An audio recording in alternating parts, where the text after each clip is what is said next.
Welcome to the Dungeons&Flagons Gaming Livestream. I don't know, that's what I'm calling it now. I'm Gilletized. These are the players. Yeah, but welcome. Thanks, guys, for coming today.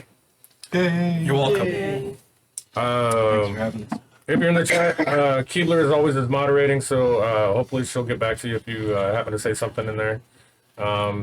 If she doesn't, then they're probably fighting some shit and she's almost dead. So, How rude. well, welcome to the stream, guys.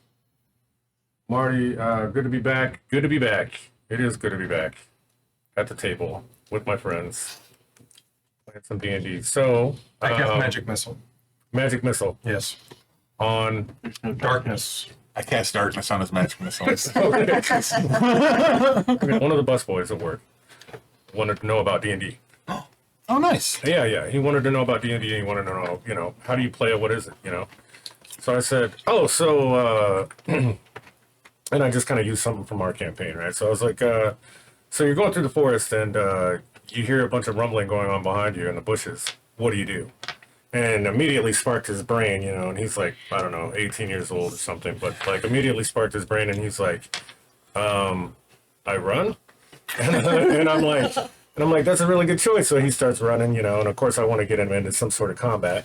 So I'm like, okay, well, as you're running, you feel a very hairy object trip you up around the feet and has you down and pinned down. And now you realize on top of you is a huge spider.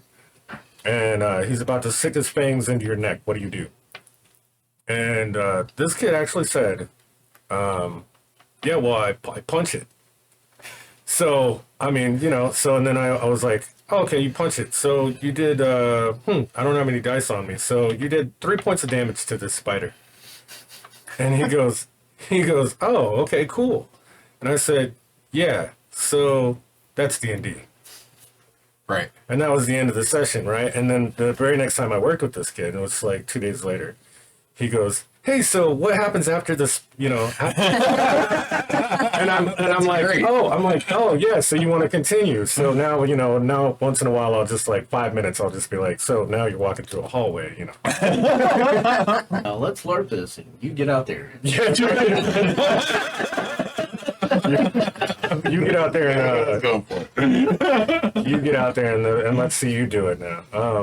But yeah, welcome to the stream, guys. I see there's a few more people in here now, so I appreciate you guys' support and coming to visit us. We're going to get into the intros now, and then we'll get into the game, because that's what everybody wants to see. So we will start, as we always do, at my left. Okay. My name is Melissa, and I am playing Keebler, who is a druid or a furbog druid. I'm Alexander. I play Morin Odenfrog, the Gorong cleric, Domain of Tempest. Yeah. Very froggy. Very much thunder. Wow. Thunder, wow. Wow. Awesome. My name's Christopher. I am playing Shinerla, a warlock that is burdened Terrible. terrible, terrible luck that has to throw off on others in order to experience the good parts of life. I am Elmo. I am playing a Lightfoot halfling named Cade Cinderbelly, and he is a bard. I'm Jonathan. I'm playing Malquis. He's a Shadow Kai fighter monk, and I eat snacks. Snacks. And so who wants to start off by telling us what happened last time? So we left the Yawning Portal tavern through the Yawning Portal. We killed some spiders. She nearly fell to her death. We left the cavern. We found ourselves in what appears to be the outside world. We found a nice place to rest on our way out. The Dead Knoll's eye socket. Mm-hmm. And then we finally made our way to White Plume Mountain. We found the entrance. We found the Sphinx, answered the question, took one of the 3 paths, and got in fight with some weird algae monsters. And now we've just went through a carnival tube ride of death and fire, where we found a short man hiding in the room, and attacked us for no good reason. So we killed him, as we should. And you tried to burn us alive and discovered that oil and water don't mix. I didn't try to. You didn't succeed. I know. You did make a lovely tidal wave of fire, though. That was nice. I saw fire, I created water. I didn't know that oil and water will mix and the water would catch fire. Who knew? I learned everything as a frog. Yep, we know that now. So we left off. You had just fought the gentleman in the first hallway that you are there with now. I think you guys defeated him. You were standing at the doorway. You were just about to open the door when we ended the last session, I believe. And there was somebody that had been referred to as Snarla behind the door. Right. Like it was probably his wife or significant other or something. A female of some sort. So you are at the door. The door is locked. What are we doing as we begin our session? Believe we're opening the door.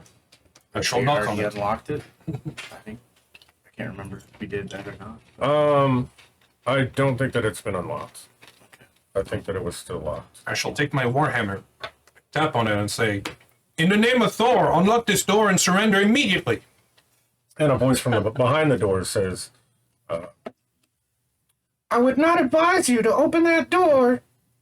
Why he's doing that, I would like to. And unlock the door? Yes. Okay. Of course. If you surrender peacefully, we will let you live. Okay. You get no response. That is a 13. Okay. So you jiggle the locks on the door. It appears that there is maybe a pulley system or something of that like in there. It looks like it might be a little more intricate than what you had planned for. So you're able to basically get the door unlocked in the end by twisting your thieves' tools a certain way, and you hear a click as you get what you appear to what would appear to be the lock open. When I hear the click, I move back. Okay. However, when you push on that door, it does not open, as if it may be being braced or something from the other side. You're supposed to pull the door. You're standing in front of it, so. Oh, my apologies. Maybe she's trying to prevent us from coming in. Could you describe the door to us? It's made of wood, but it's a heavy wood. It's like a mahogany or something. Not something that would be easily chopped through. It would probably take a while. Outside the door has two metal braces that run up and down the length of the door. And where he picked the lock, there's like a little spring that has like popped out through the keyhole. So maybe something has been dislodged. It has hinges on it, so there are like 3 hinges along the right side of the door. And it pushes inward, or it would appear so. All right. So, we could burn the door down. Sit here and wait. I'm gonna search the room to see if there's maybe a leather or something to stop the spinning tunnel outside, Okay. or if there's anything of like a secret door of some sort. When I see that nothing explodes, I'll move back into the room and help. We'll search his body and see if there's anything on him. Why don't you give me personal dice? Sano. Who? Me? Well, the one that's searching the room. So which one of you are you guys both doing that? Well, they're searching the room. I'm I'm helping. searching the body. Okay. You search the room, you search the body. Give me percentiles for both. 42. 25. Okay. You find a small book. Appears to be really old, magical writing of some sort on the inside. It is small, very small. It's probably 4 inches by 4 inches. Okay. And doesn't appear to be in a language. What do you speak regarding? Wrong in common. Okay. Yeah, it doesn't appear to be in a language that you understand. Man, You do magic, right? Can you? And what are you able to understand? I can read any language. Any language. Okay. Yeah, goddamn warlocks. Love it. It appears to be almost a registry or a listing of the monsters that have been inhabiting this place. Like maybe it was almost like we need to order some more so, like a grocery list of monsters that maybe Caraptus had somebody writing up for him every week. I imagine I've seen some sort of book like this before working with the drow and my kobolds. Yeah, they might have had a list like that. Yeah. So, Is it like a roster, or is it like, oh, we're out of this thing? No, we're out of this thing, so we need more of this. Okay. Shopping list. Right. It's a shopping list of monsters. well, the book that we found here is a supply of individuals that would work said dungeon from the standpoint of a person that would be in charge of said dungeon. Also, we get a sneak peek of what's around here. So we have some. Okay, so looking through the book, you do see stuff like you see a shark. Oh, You see a without the capacity for lights. No lasers. yeah. You see a crab. A crab? Yeah, and the crab on that page fills up the whole page as it just has a really little writing above it. We need one giant crab. Okay. Crab seems to be very large. Yeah, the rest of it, as far as things that you would know, there is some bugbears in there. There is some what appears to be a beholder. Oh, bugbears. And something we're not currently able to deal with. A beholder. Is there anything about a sphinx in there? Not on the list. Huh. No sphinx. Might not be. Very astute of you to remember that. But it may just be that the Sphinx has survived long enough that But it didn't need to they order a didn't. new one. Yeah, they haven't had to order a new one. Monsters or us? Oh, okay. So these are just the ones that have been requisitioned, but not necessarily what they have. Yes. You search the body. You got what was yours? 42. 42. So you find a key. It's a very small brass key, in case you get more keys. This one will have a skull head on it, like a skull ring on it. And actually, being that that's the key ring, let's just say that the key ring goes through the eye sockets of the skull, and then the key is there. How about that? I like it. Along with that, you find what appears to be. Roll a couple of d6 for me.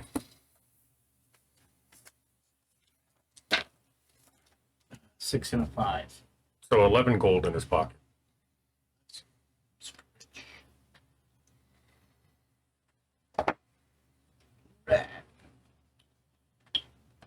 Looks like this guy's also buying us drinks.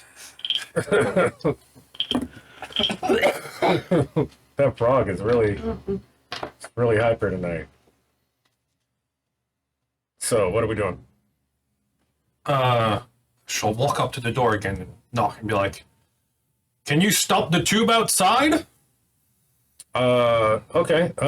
You hear what now sounds like growling. What? As if a large dog was behind the door now. Come on, puppy. Was there a dog in there before? Snarla? Snarling. Knock, knock. Are you still there? I'm gonna back up around this corner a little. And prepare if Snarla bursts out and runs over that little frog, I'm going to stab it. Okay. And then get I will also hold an action for an Eldritch Blast. Okay. Snarla present itself as a dog. Or as Snarla. You Or a dog that presents itself as snarl.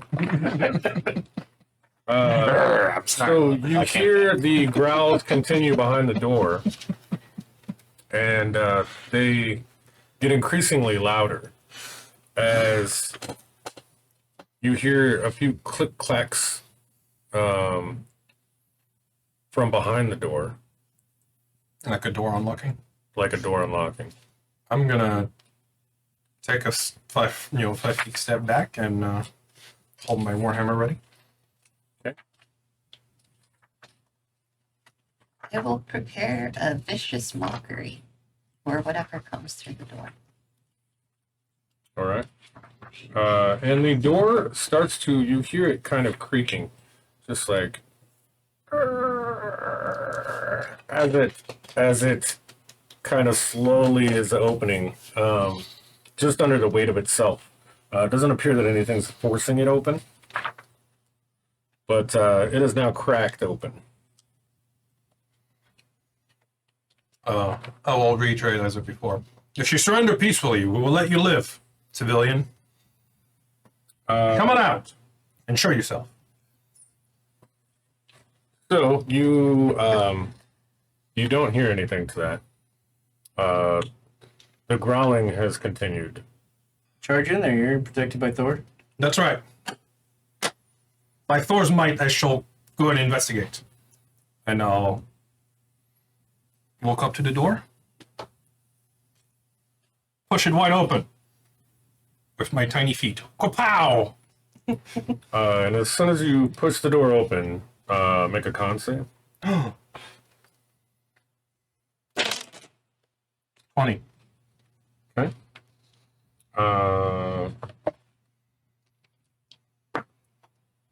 Wow. Wow. So you take a whopping 2 points of damage and are knocked back. Is that what kind of damage was that? Force damage. Okay. Door in the face damage. So It was poison. it's not the door. And you guys all hear a whoosh. Who's the closest one there? It's probably Malchus, huh? Yeah. You're probably within 5 feet of the door on the other side. Yeah, I'm not in front of the door, but Okay, I'm gonna say that your you have long hair just like the mini, right? So I'm gonna say that your hair just blows up in a like as if you were just stepping on a vent in New York City or something. Okay, you're doing that. You're doing this number as your hair is just blowing around now. As Morin is hit with a thunder wave. Oh, how dare they use my spells against me? I know, it's crazy. They made me bleed my own blood. So we will roll initiative and get into combat at this point.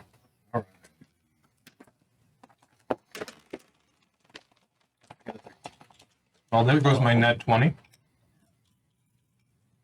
25. 11.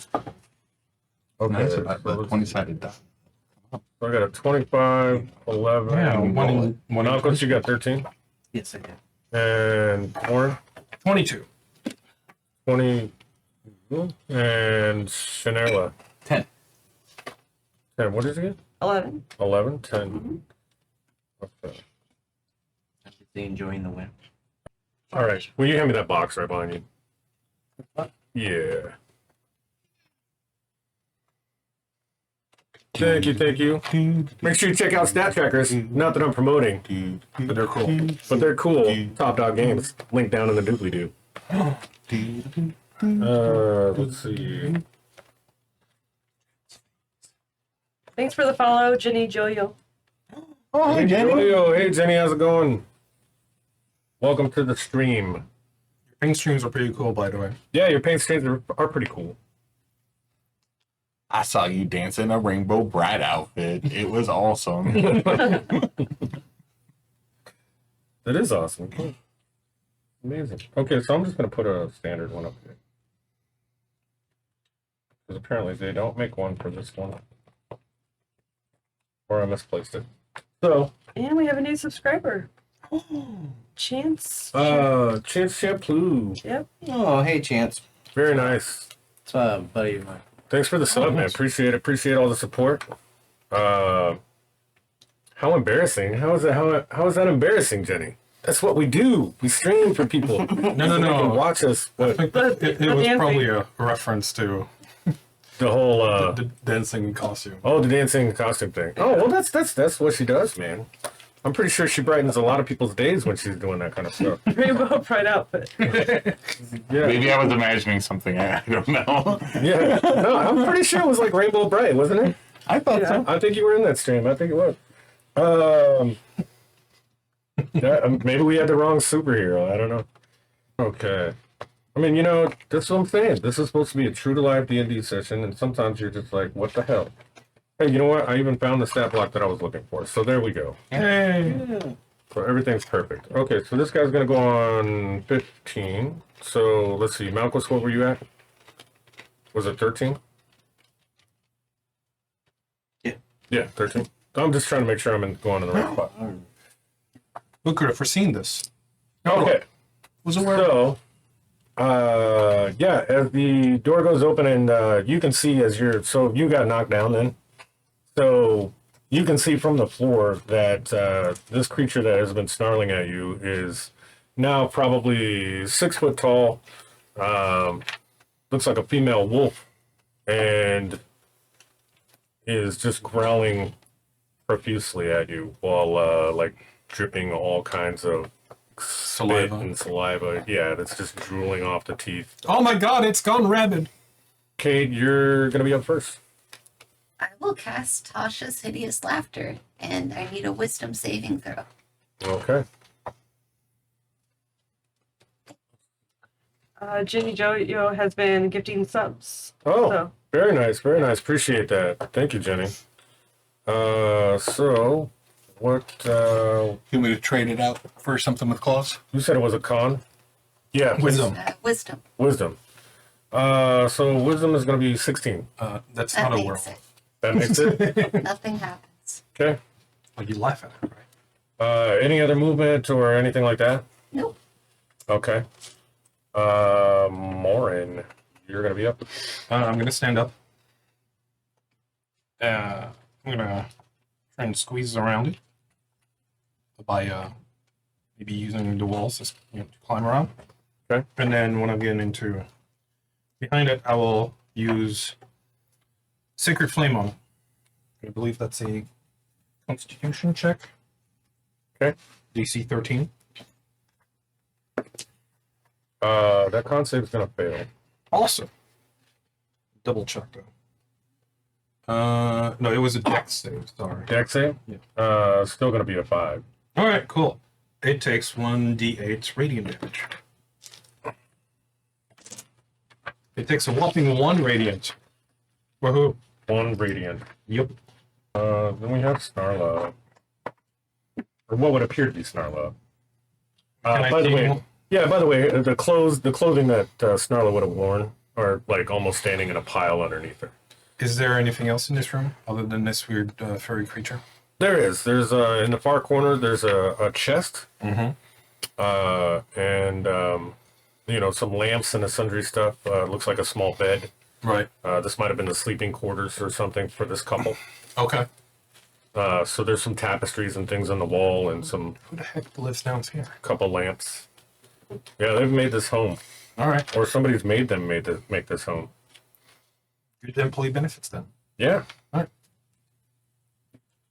right. Who's up? Let's see. They're up. So Snarla is going to. Let's see. You are closest, but you're behind her now.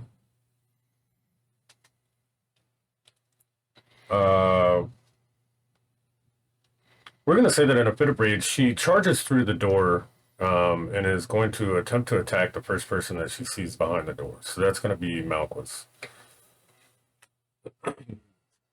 So, Attack of opportunity. Yep. And I'll use my awesome poison on that attack as well. And that's a 18 to hit. That's gonna hit. So it's going to be 1d8 plus 2d4.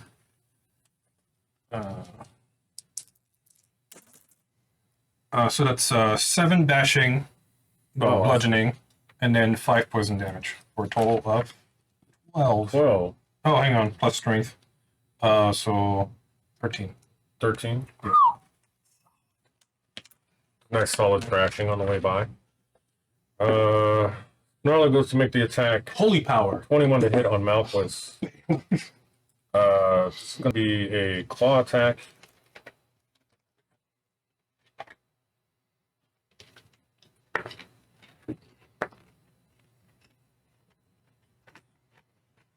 It's going to be 4 points of damage from the claws as she rips into your shoulder.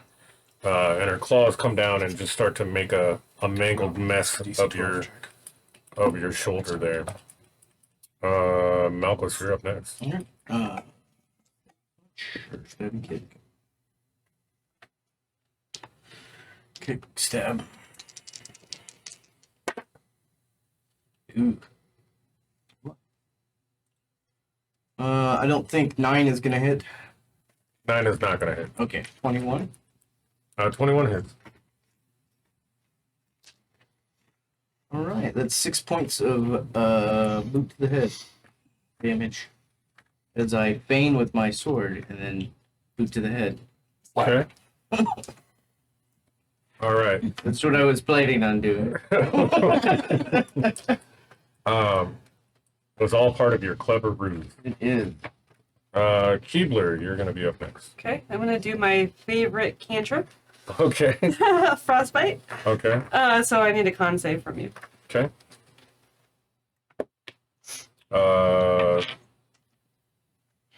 Just show them real quick. So, just so I show my dice here, I want you guys to know I'm trying to be as fair as possible.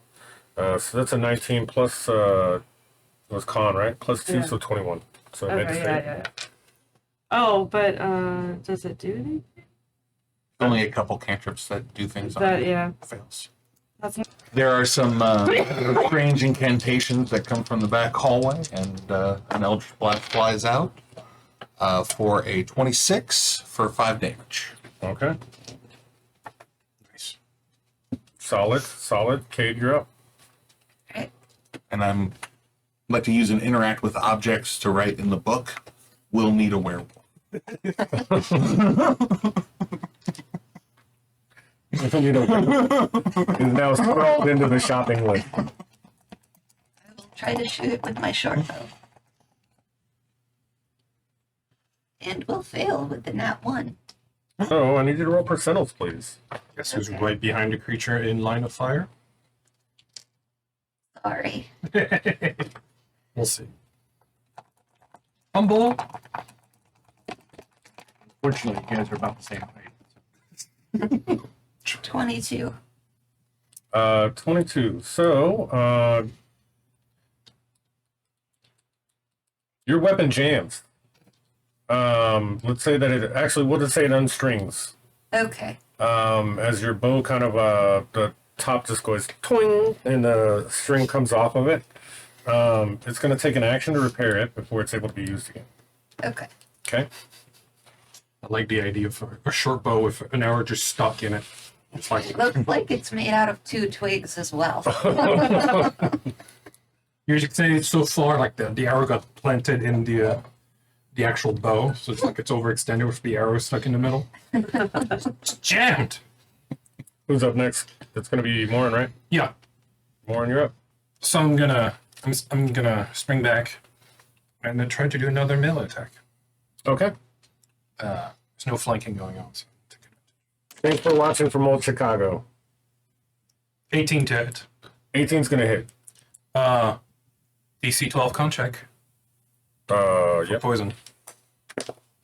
Oh, well, it just landed as I did it. So, the contract's going to be 18. Alright, so no poison damage. But max bludgeoning for 9. 9. 9. Wow, you guys are tearing into this thing. It's the glory of Thor that powers me. This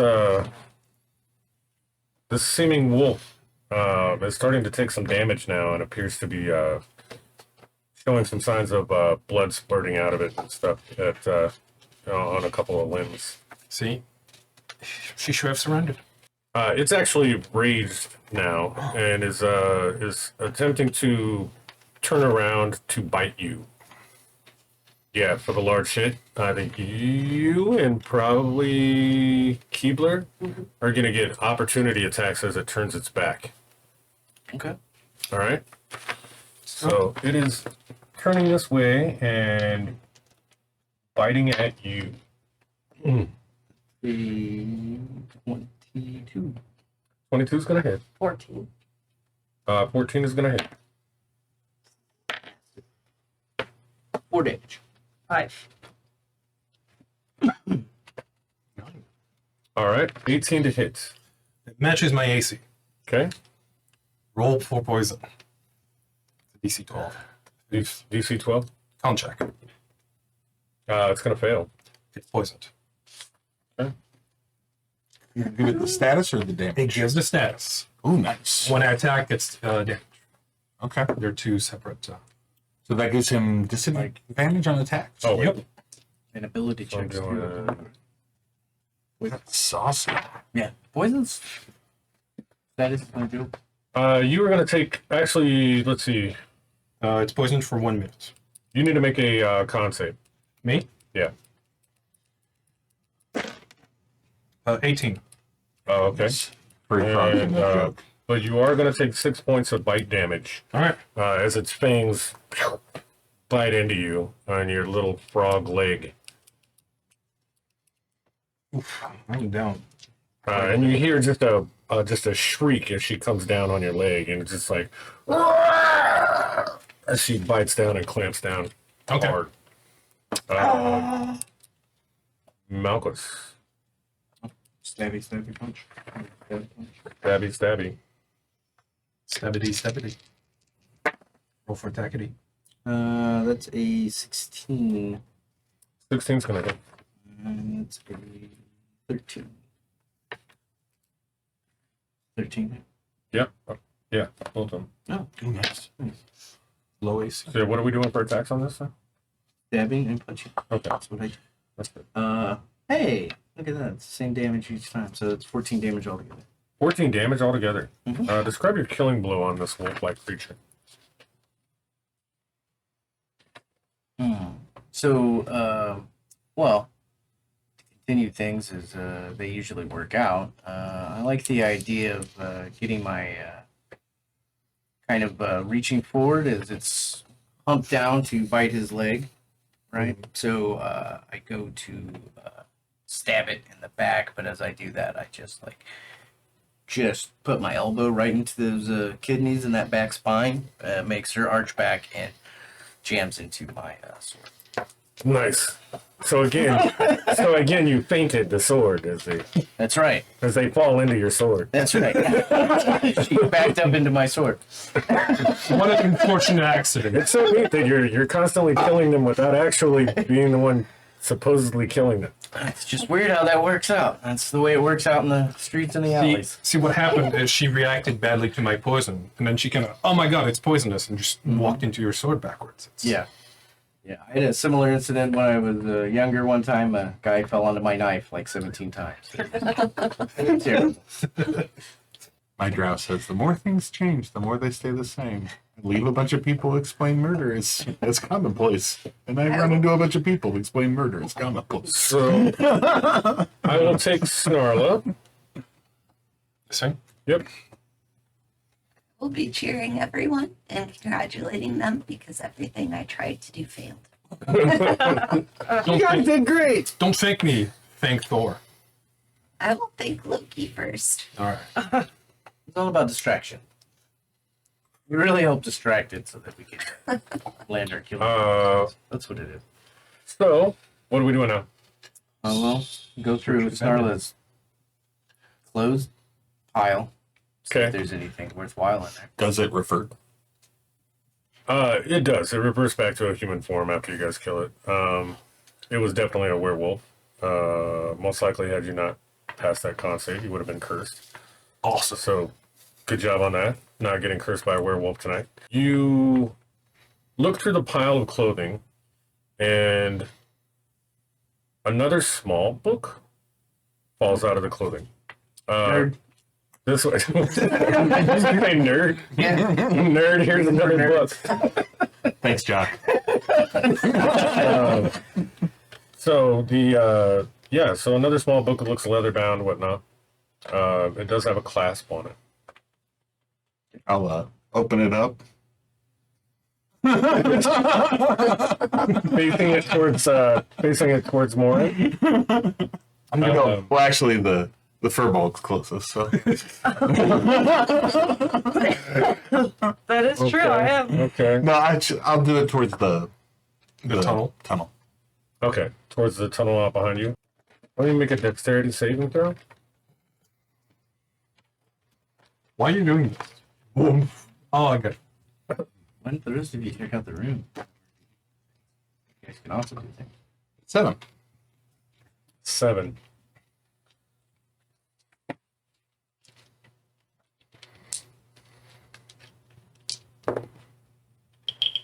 You take 8 points of fire damage. Such a great game.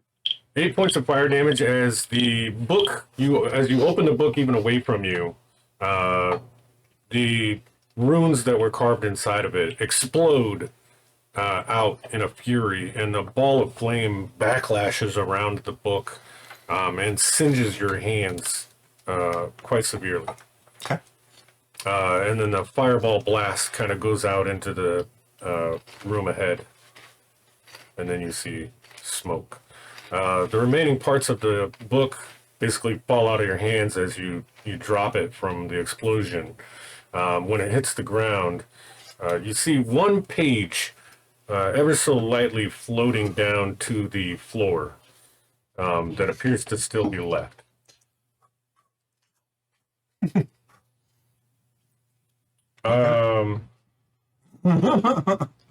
It is all I can spare. Signed, Vlad Vanzarovich. The page that's left, I'm going to allow you to do this. Since you can read it, you can tell that it is a spell page Ooh, lovely. that was in her spell book. Okay. So I'm going to allow you to get a choice. So on this page that came down, you can either choose Firebolt, Light, Mage Hand, or Shocking Grasp.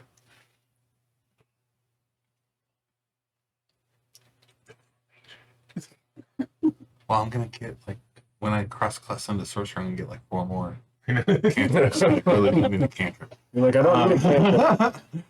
Nothing wrong with more cantrips. I know. Firebolt? That's a good one. Firebolt, I'm a It fan. was Firebolt, or what was the other one? Firebolt, Light, Shocking Grasp. Mage Hand, and Shocking Grasp. I do not hear the word light. Yeah, I don't even hear the word light. Did you say light? All right. And then just copy that down as a scroll? Yeah, I think that would work. Yeah. Okay. And you know what? Yeah, well, let's not even utilize this as a scroll. We're going to say that this is something that you can learn permanently. That's not going to have uses or anything to it. Okay. So you can just use this as an extra cantrip. Okay. So we're going to add one to the amount of cantrips that you could cast at this Oh, point. lovely. Okay. Okay. Thank you. With this spell being one of them. So now you have Firebolt. Is that the one you chose then? Sure. Yeah. Okay. Delmarev approves. It was Firebolt or Shocking Grasp, right? Right. Or Light, or Mage. Or maybe. Because I would always cast Eldritch Blast over Firebolt. The thing about Firebolt is you can set things on fire. Can we search the rest of the room? Yeah, so there's a chest over in the corner. Appears to be locked. What were you gonna say more? I'm gonna be like, guys, I'm a bit tired. I'm gonna walk out the room. I'm gonna back to the corridor where there's water standing still, and I'm just gonna sit in it. Just absorb the water. Absorb the water. Just lay in it and be like, Can I check that chest for traps? Yeah. Go lay in the water. 13. Okay. Does not appear to be trapped. I will Oh, you said it was locked, right? It is locked. So then I will try to unlock it. Okay. And that is a 1, Okay. Um, which is it's an ability check, so it's not a critical failure. So that is a Okay. Or 6. I'm sorry. Oh no. As you start to open this chest, you're jiggling the lock on the chest. Mm. It doesn't appear to want to come open until all of a sudden it almost as if it has a mind of its own. It unlocks fully. Mimic. So the two of you in the room, then for sure, make con saves, please. I'm sure I failed that. That's an 8. Okay. I'm laying in the water over there. 15. Okay. By the way, Martin says you should get the shocking grasp. Okay. Good note. I'll take that, Martin. So 15 is gonna make it. The DC be 14. Okay. Yeah, well, I'm trying to decide how that's gonna play out. Rock falls, everyone dies. No, so basically what sprays out of the chest, what sprays out of the chest is horrible. It smells like foul eggs and, disgustingness as it swirls around you and fills the room fast. Sewer is awesome. I've been here. As you are hit with a stinking cloud. Oh. As a member of the Dung Sweepers Guild, I think he should get advantage. Didn't say I was a member. I just said that I just worked with him. Oh, okay. Oh, wow. You got to work towards. So at the start of your next turn, I tempt for him. at the start of your next All turn that. inside the cloud, you would have to make another con save against poison. I'm going to say that it's...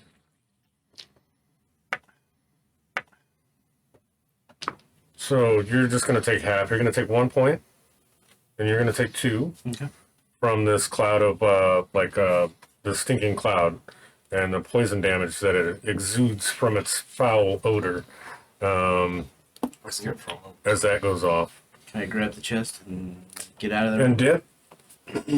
So you grab the chest. It is brass bound.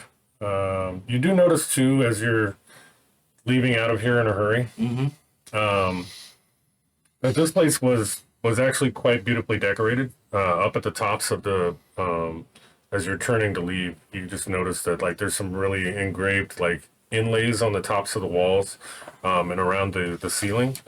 Maybe these folks spend a lot of time down here, and so they tried to make it as nice as possible, and they put some really nice artistic work into it. The ceiling is an intricate mosaic that depicts a summer sky dotted with fleecy clouds. In the northeast corner is a lavishly covered bed strewn with cushions, so they were quite comfortable down here. Next to it on a low table is a buffet of sweetmeats, cakes, and other delicious-looking foods, Poison. although the poison cloud has probably tainted those now. And then the chest that you just carried out. And we are exiting the room, right? Yes. Yeah. I am. And if I need to exit this room too. As it starts to come out around you, and you start to smell this sulfurous odor, as the cloud starts to, get up to around that corner and creep up in your nose. Okay. Okay. Are you standing in? Huh? No. Or you're gonna move back? Yeah. Okay. So you guys start to move out, go into the next hallway, and we'll say that you're probably good. I don't smell anything. What's wrong with you people? So now you have this chest, Malquis. What's in the chest? Well, yeah. So looking in the chest, you find 400 electrum, Their least useful currency. Super rich. You just started on this adventure and you're like way richer than you've ever been in your whole life. 400 electrum, 300 gold pieces in that chest. Maybe.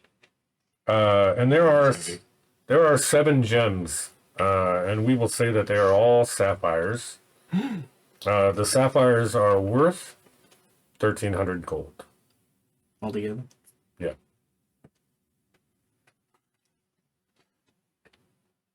I'm just thinking about how lazy I am, and I would just take the gems and I would probably leave all the metal. The Temple of Thor will be more than happy to take your donation. To take your donation. Okay, what do you got? I was gonna, while they were doing this, I was gonna go back into the tube and see if I can pick up my crossbow and see if it survived the fire from last time. Yeah, we'll say that it slipped out at the end. You're able to, save your weapon. Okay. And I would think at this point now you've gotten your bow restrung. Yeah. Okay. Did we find a mechanism to shut the tube off? No, the tube is still circling, Yeah. albeit slower than before. All right. Although, Morin, you haven't been back through the tube yet, right? You just stood outside next to it since you've come back out of the rooms, right? You didn't go any further. Did you go He's through in the the tube? water. I went back to where the standing water was. So you did go all the way through the tube. Okay, so Picked up my crossbow on the way. we'll say that when you were going through the tube, that you noticed that a lot of it was like charcoal now, where most of the oil has now burned off. So it appears to be probably safe to walk through at this point. It'd be like going through one of those deals at a kids Fun fair. park. Right. Like at a kids park or something that's kind of that you turn on the inside.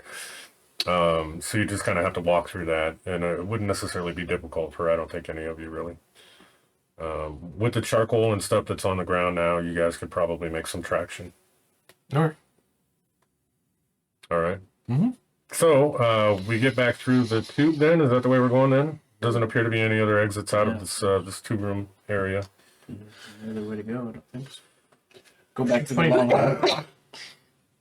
So you go back to the main hallway, and you are met again with the turn left, which goes back down towards that the room that you guys basically unplugged, right, to make the water drain.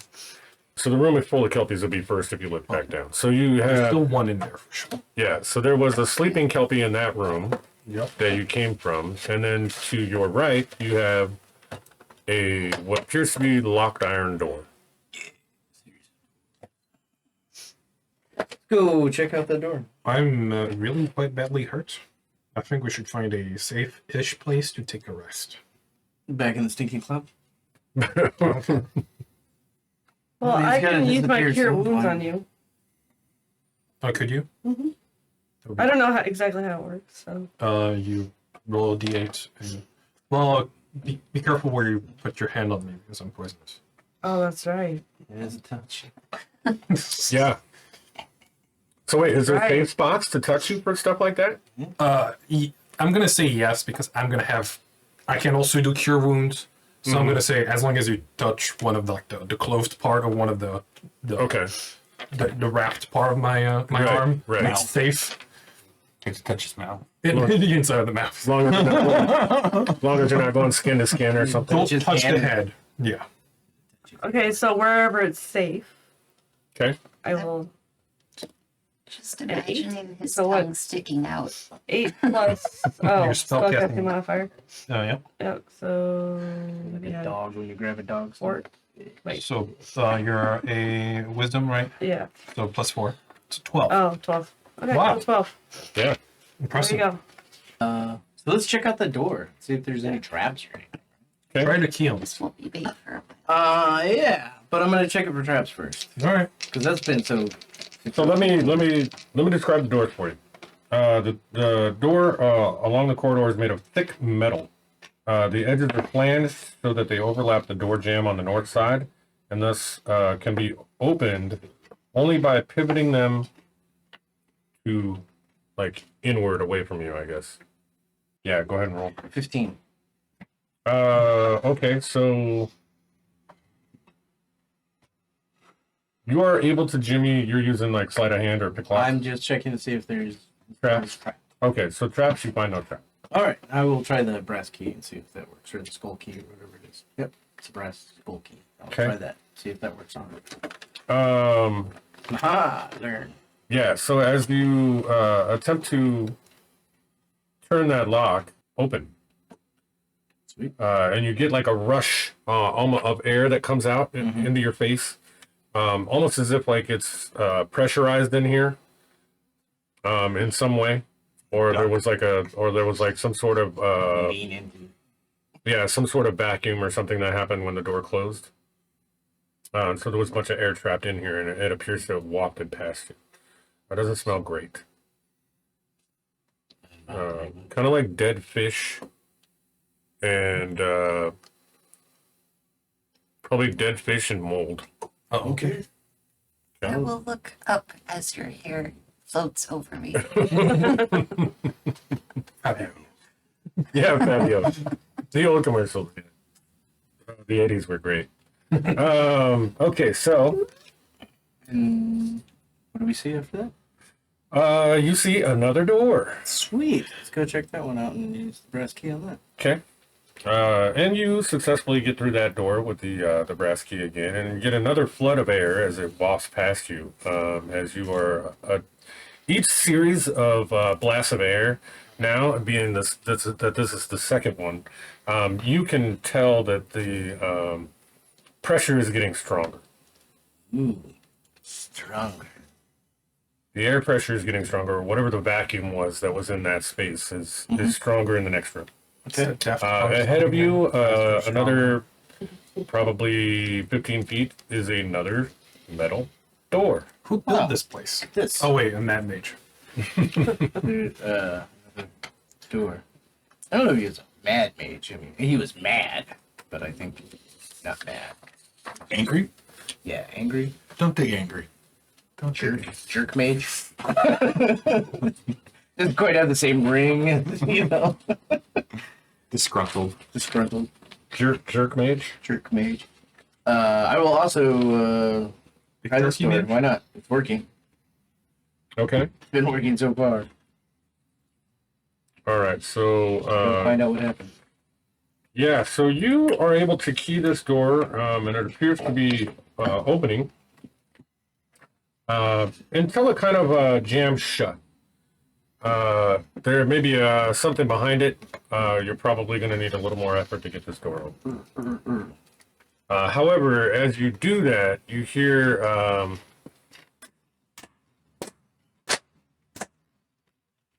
that sound coming. It's kind of like clapping, but it's basically that sound as like two things like coming together, hard and quickly. Two things come together. And you hear that door as you're trying to push it open. Strong man. Strong frog. Mate. Yes. Seems to be the strongest one around. Well. Open. We need to help open this door. Oh, okay. I'll help. I'll try and push with you. Mighty 13 strength. Well, it's stronger than I. Really? Oh god. All right. So I'm stronger. Yeah. Keebler is the strongest. You? Yeah. I don't know. I I'll haven't seen you do anything strength related, so. Who wants to push on this door? I will. Oh, I have problem. a 15. Is our giant friend gonna come over here and do this? I'll take a you can jump shoulder first into the door and see if I with can. your giant friend. All right. We're gonna let the giant come over here and do it. Oh, Yeah. that's a great idea. We're gonna let the giant. Furbolgs are giants now. Giant Oh. lineage. I'll They do. help. Compared to both of us, yes. Okay. You can definitely lift that 'Cause that was chest. a 13. That was a 13. Yeah, but he's helping. Okay. Oh, well, that's not even better. Okay. So, So 13A. So you hear like a crack, something like cracks open under the door. You appear to have gotten this pebble or whatever was stuck underneath of a rock to crush as the door started to open. As you swing that door open, you see above you is what could only be described as like a membrane. So you see like this bubble that comes out of the ceiling. Uh-huh. And it is basically encompassing the entire, what it looks like the entire room. But so this bubble is above them, and you have this membrane that basically covers the entire ceiling. And it is billowing in as if it's full of liquid. Okay. Out in the middle of the room, you can see there's kind of a rocky platform out there. Mm-hmm. On the rocky platform is, I don't know if Jenny is still in the stream, but when I said I needed a giant crab, I wasn't lying, because there's a giant crab, and we're going to use that guy, who is not a giant crab, for this part. He is cool looking though. But you see that guy out in the middle, and you can see the pinchers are like slapping together, and that was the sound that you were hearing as the door was opening. And then you have this, this big membrane up above, which is kind of bowing down. Let's go back to a platform. Yeah. So you have this big membrane that's bowing down over the top, and then the fluid in there, and then you have this crab there. And then what's in between us and the crab? So basically, imagine a cement. Yeah, there you go, like a cement platform or something with a kind of a runway to the door. And then around that is all water. Now this water is all steaming. This water is all steaming. Been sober 25 years is the only way I ever get smoked out. Nice. Oh, Frog likes the it. frog likes it. The frog likes it. So, so the steam is coming off of the water all around this platform, and it is apparently bubbling a little bit. It looks like the lake is boiling around the platform. Good thing the frog's in there. That way I can be boiled slowly. I think we roll initiative for this. Oh my god, it's a giant frog. I mean, not bad. Ow, yours. And let's see. All right. So, what are initiatives? What did you get? And 8. Okay, so you got an 8. Morin, what did you get? 13. 8, 13. 8+. And Cade? 19. Okay, and Malchus? 9. 9. And creature will now go on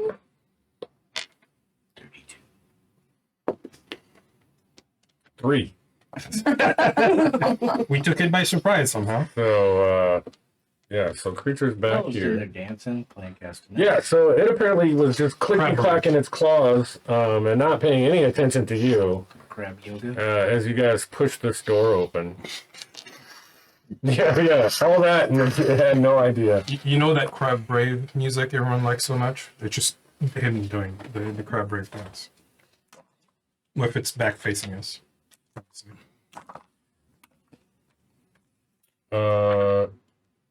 It seems almost apparent to you that there is a vent on the far side behind the crab. Back in the rock space, there seems to be some sort of venting or something going on up there. As you see, a lot of this smoke is kind of exhaling up through that. So it's quite possible that this is where the water flows down and meets with the lava in the volcano, which is why the water is boiling. One could probably deduce that from where you were when you first came in the entrance and you had all the steam coming out. How much boiling water is between the door and the first raise out of the platform? None. So there's it's straight concrete Okay. right out the door to Sweet. going out to this platform. Yeah, what are we doing?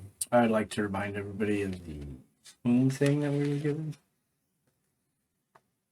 To rescue Wave, you must do battle with the beast in the boiling bubble. Oh my. -1 4, so it's not going to make it. Okay.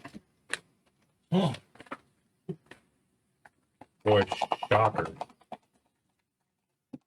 You mocked the crab. I have the best At dice. 2 points of psychic damage, and it now has disadvantage on its next attack. Okay. Lovely. All right. 2 points psychic plus disadvantage, right? Yes. Let's see. That was Cade. We're up with Morin. I'm gonna assume that if I were to go into the boiling water, I'm gonna boil to death and take damage. Despite looking quite nice. So I'll pull out my crossbow, lick the bolt, and try to shoot the crab. Okay. If I hit, give me a poison check, DC 12, con. Okay. That's a 20 to hit. That's going to hit. So give me poison check. DC 12 con. That is going to be 10. All right. Excellent. So it is now poisoned. No, it takes extra damage. Okay. Only if it touches me does it get poisoned. Got it. So that's 7 piercing and a whopping 5 poison. So your arrow flies right underneath one of the pinchers, like as they join. And it kind of like, it appears to be making kind of a much faster sound as it's attempting to get it unlocked. Mm. Malchus, you're going to be up. Put my sword away, get my bow out, back up down that hall and take a shot at it. Need to be anywhere near. Okay. And I am figuring it can't fit through that door. How did he get in here? Hmm. Like the Sphinx, it probably That is shrinks. a 22. 22 to hit? Yep. That's going to hit. Get an 8 Or pin 8, powers. 9, 10, That's 11 small. damage. Still the strength of that size. Nice. Okay, so I'm going to have you make a perception check. We've been hearing distance. What was it? A 19. 19. So you notice as this thing is doing its clicky clacky to get it undone, that it's kind of like turned now. And as it turns out and you see the other claw come into view, you notice that there is a large gold band on this claw. We are on Shinerla. Okay. As a bonus action, I will pull out a petrified Eye of Newt and begin chanting all the curses that I know in several in Undercommon. Okay. I'm going to give it disadvantage on ability checks made with strength in case this thing with the pincers is a grappler. And then I will throw a Eldritch Blast at it. After I've moved another 30 away from it, so I'm at 100. Don't go too far. You might need to count. Yeah, I don't know how much this is. That is 26 for... What does the hex add to it? An extra d6 necrotic. So 10 force and 4 necrotic. Okay. Total of 14 damage. All right. That's going to put us on Keebler. Okay. Well, you don't have much to choose from. So, frostbite. Okay. Oh, you have to do a con save, please. That is plus 5, 13. No, misses. Oh, fails. Okay. Fails, yeah. Oh my gosh. A 1 damage. You did 1 damage? Yeah, but you have disadvantage on your next attack. So. He already had disadvantage from. Yeah. Oh, yeah. I already have disadvantage, but still I have disadvantage. yeah, and you now still I have strength checks as well. Yep. Okay, so let's see where we at then. We're on Crabby Guy. Get rid of that It's just going to move right up to the edge of the platform here. one. Yeah, as it comes up front, and then it is going to make a grabbing motion with its free arm or free claw, and attempt to grapple you. Okay. I should have moved. She's the biggest target, so I think Alright. that's probably how that would go. Most normal. 12 is probably not going to get it though. Nope. Whoa. It is not going to be able to get a grapple with the other one, as that claw appears to be a little bit damaged at the moment. It is, however, going to attempt to like push you with it, as it swings the claw back the other Yeah, way. it can try. That's going to be a 24 to hit. Oh, okay. Obviously, it's. We forgot to use my ability against him. What? Not terrible, as it only does 2 points of damage to you. As you are, well, not knocked prone, but we're going to say that it brushes you pretty hard. Even for as tall and as big as you are, it definitely pushes you as you kind of sway off. I'm gonna just say force damage kicks you into Morin, and you guys kind of go sliding about 5 feet, right? Mm-hmm. Oh, yeah. And as you run in, yeah, you make a DC 12 Are con you save. kidding me? No. He's a poisonous frog. You got pushed right into a poisonous frog. That's a D12. Oh, what did you say? It's a constitution yeah. save. Yeah, con save. Okay. Yeah, you're right. Oh my god. What did you? Do you have a plus 10? No, you don't. That's a 6. You're Okay. poisoned for 1 minute. Okay. I'm poisoned. Poisoned At the end of every turn, you can do another save. Okay. As long as you don't touch me. Okay. I'm gonna. So that is Crab's turn. You know what? I never get back to the other cam when I'm fighting it. Let's see. So, Cade, you're going to be up. Okay. I will try to hit this thing with my crossbow. Okay. I hope this dice does not fail me again.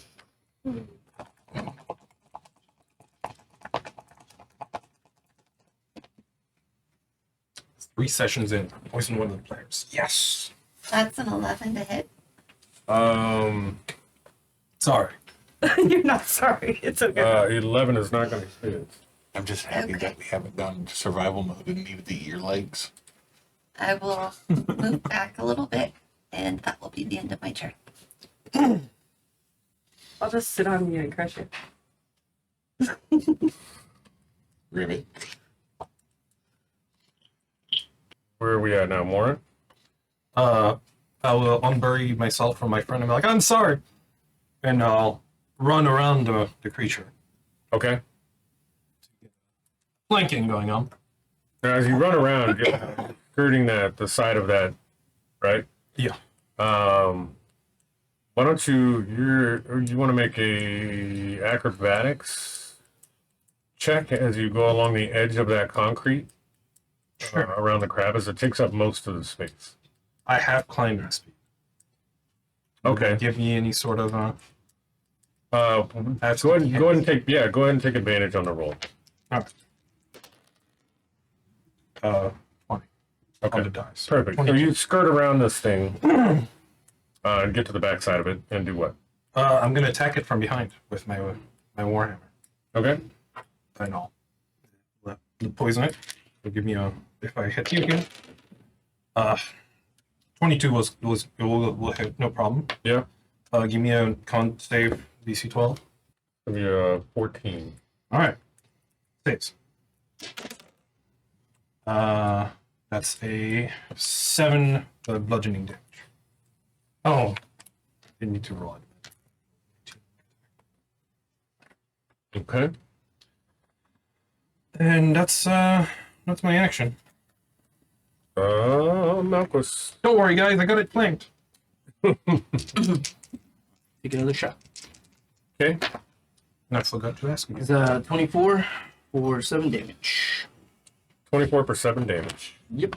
And then I will back up about 30 feet. Another 30 feet? Yeah, I'll back Okay. up another 30 feet. All right. So you're backed up to the probably the second doorway in the hallway now.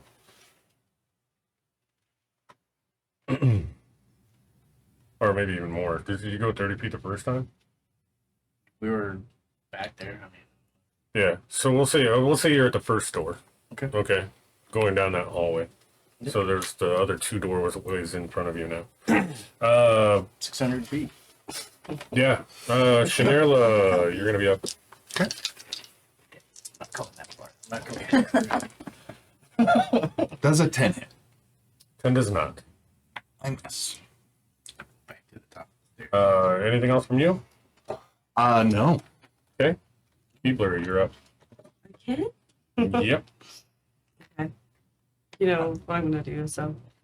Oh, you need frostbite. Okay. Con save, please. Okay.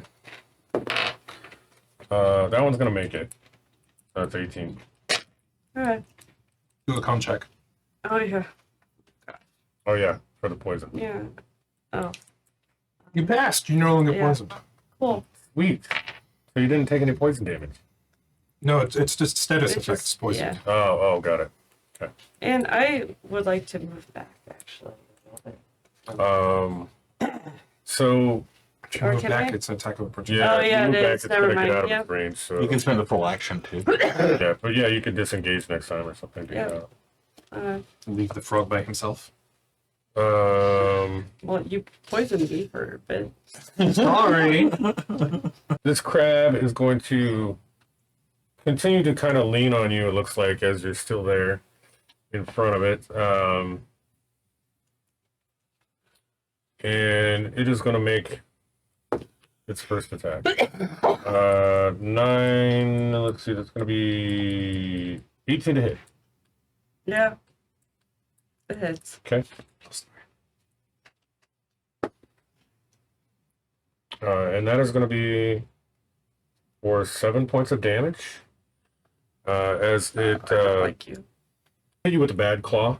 Mhm. So it basically comes down and just like donks you on the head with its claw. Almost like, I mean, just ringing you as you're just like, oh, disoriented from this huge strike to the head. And on its other attack, that's going to be a 16 to hit. Yep.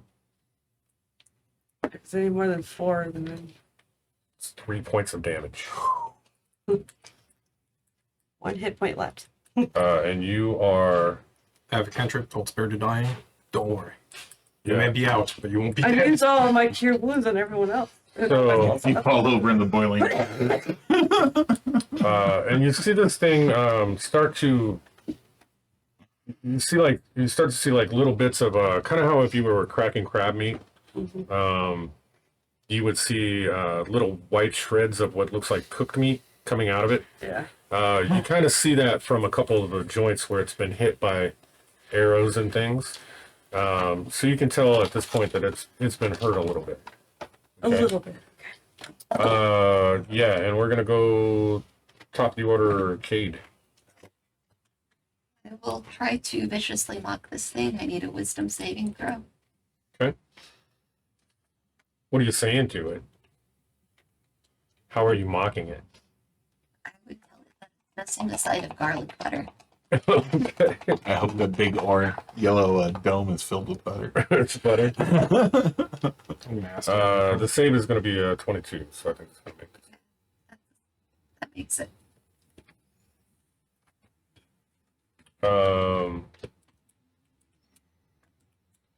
No, I'm sorry. Was it wisdom save? Wisdom, yeah. Wisdom save. No, I'm sorry. It's 16. That also makes it. Okay. Okay. But you still told him it needs a side of garlic butter.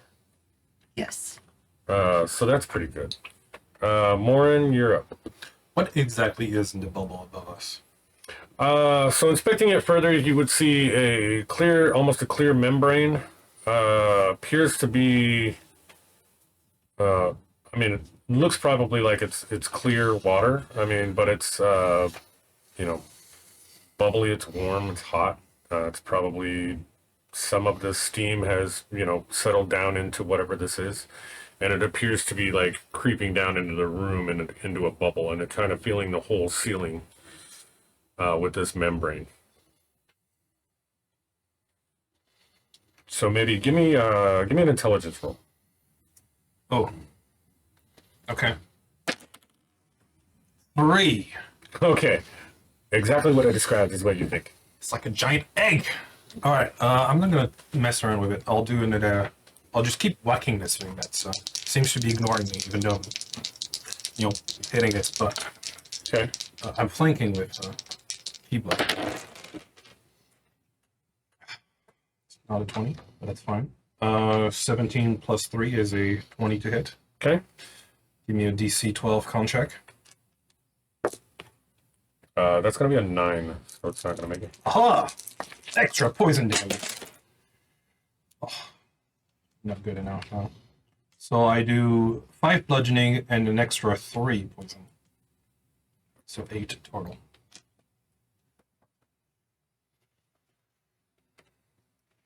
Okay. Just whacking at its leg. Notice me, crap senpai. And that is going to put us at Malquis. Martin says, someone get under it and attack it. Maybe not a bad strategy. Where do you think I am? Well, you're kind of behind it, right? You're, Well, that's you're a 10. flanking it. Does 10 hit? 10 does not. Done. And we are back to Shanairla. I will start chanting to Bashaba as I pull my Eldritch energy close, and I will shift into my dread form. Okay. So this creature is forming in the hallway. Neat. Do we have that on the No. webcam? Because it's kind of a cool Just to show deal. what it looks like. Yeah, there you go. Yeah. So that's your dread form. Yep. Okay. I gain D10 temporary hit points. Okay.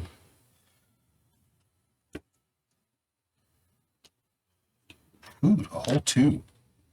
Oh, plus my level, so 4.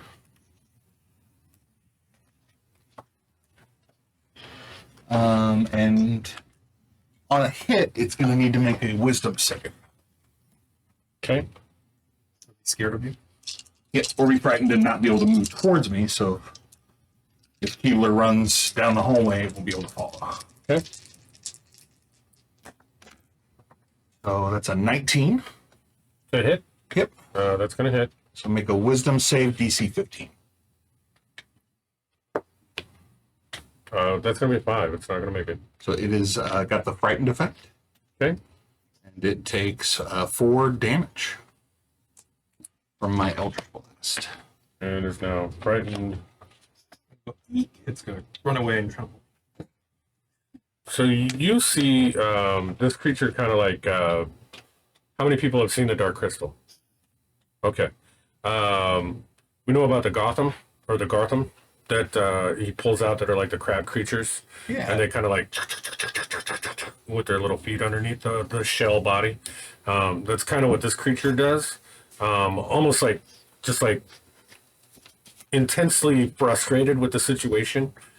As it kind of like chatters its little legs up and down on the concrete, and you hear this as it's doing that, and it keeps peering. You kind of see the 2 elongated eyes that come out of it, kind of peering up at the little eye stalks, kind of peering up at this membrane, and as it starts to get ready to like make a snap at the membrane. Reaction? Doesn't Keebler get a turn? Keebler's gonna get the turn. Okay. Yeah, you see the motion of this. Okay, it has not actually made that move yet. All right, but the hand is coming up. Okay, Keebler, you're up. Because I don't want to die, I'm going to take my action to turn into a wolf. So if it attacks me, I have more hit points. Nice. Okay, all right. So that's my. I So believe your that's my action? turn. Yeah. Yeah. So you're changing So into a I'm wolf changing form? into a wolf. Yeah. Okay. as you turn into a wolf in front of it. Yep. Super. And that is going to leave Krabby up. So that's what he meant when he turned into a frog. What does a frightened condition do? You can't move toward the target and attacks are at disadvantage. Yeah, which I think they are anyway. Right. But Only to hit. And Well- defects that said disadvantage. Well, he are messed gone. up he messed up so the disadvantage to any strength checks. Yeah. Right. Right, that's still ongoing. Mhm. And the last time I think we had disadvantage from, That was a while ago. yeah, so that one's over. Yeah. Okay, I just want to be clear. So And is I'm- the so frightened I'm just- condition only towards me? Yes.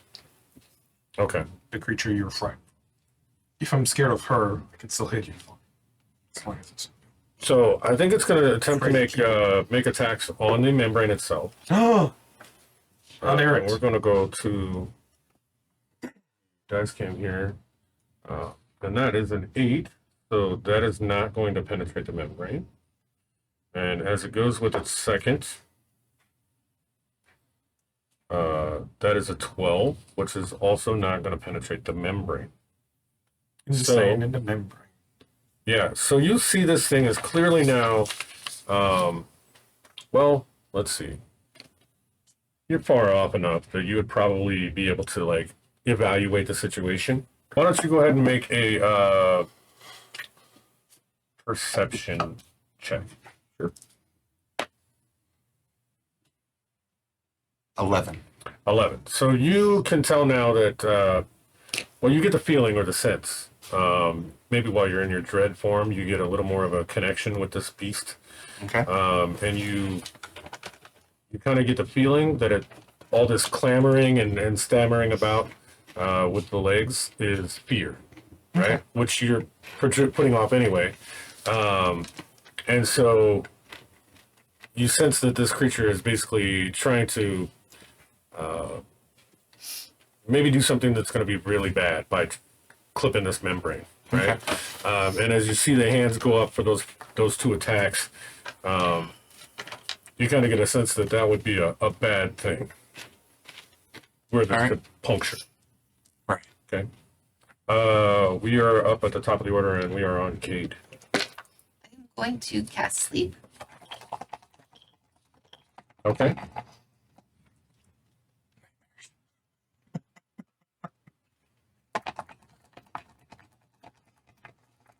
The crowd's nightmares. Frogs everywhere. Casting lightning. Hitting them in the legs.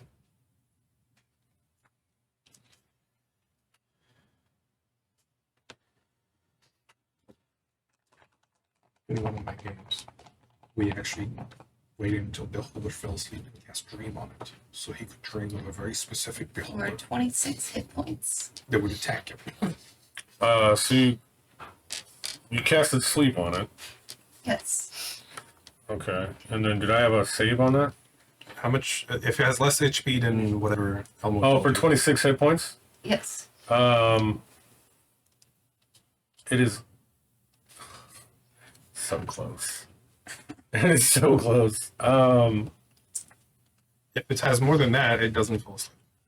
Yeah. So it is just it's just staying awake here.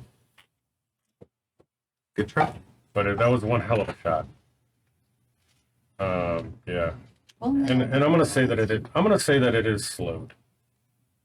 Nice. Droopy. So it's looking a little droopy. Where are we at now? Let's see. It's gonna be morning. Attack Okay. with my Warhammer. With advantage, because thank God. That's a 22 and totally not a 1. Okay. Con save Okay. for poison. Oh yeah, man, I'm gonna have to make these every time you attack them. Yes. All right. The con save is gonna be made with a 20. All right.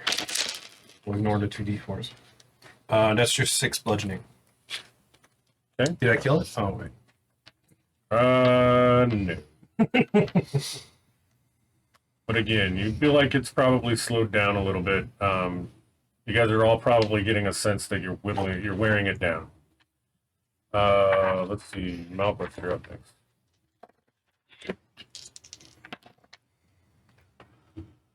That is a 26 for 5 points of damage. Okay. So another 5 points of damage is done with your arrow. Shanela. The frightening goes off, and if I hit it again, it has to make another wisdom save. Okay.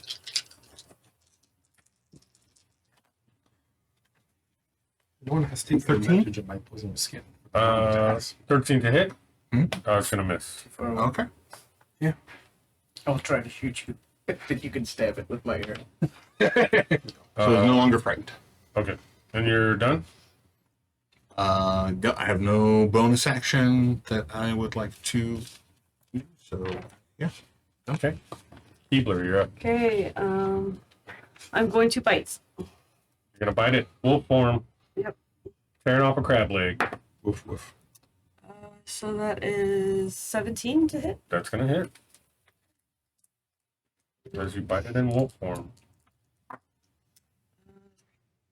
6 piercing damage. Okay. And it says if the target is a creature, it must succeed on a DC 11 strength saving throw or be knocked prone. Which has disadvantage. Oh, true. With the disadvantage, it is going to be, and that was a 11. strength saving throw, right? Yep. Yeah. So it's going to be 8. Okay, so you're knocked prone. Okay, so you see the skittering thing. Well, this crab do the little skittering motions underneath it, as it kind of just topples to the side. Just grab one of the weak leg and just kind of rip it. So what else you got? You good? Good. Good. Good bite on it.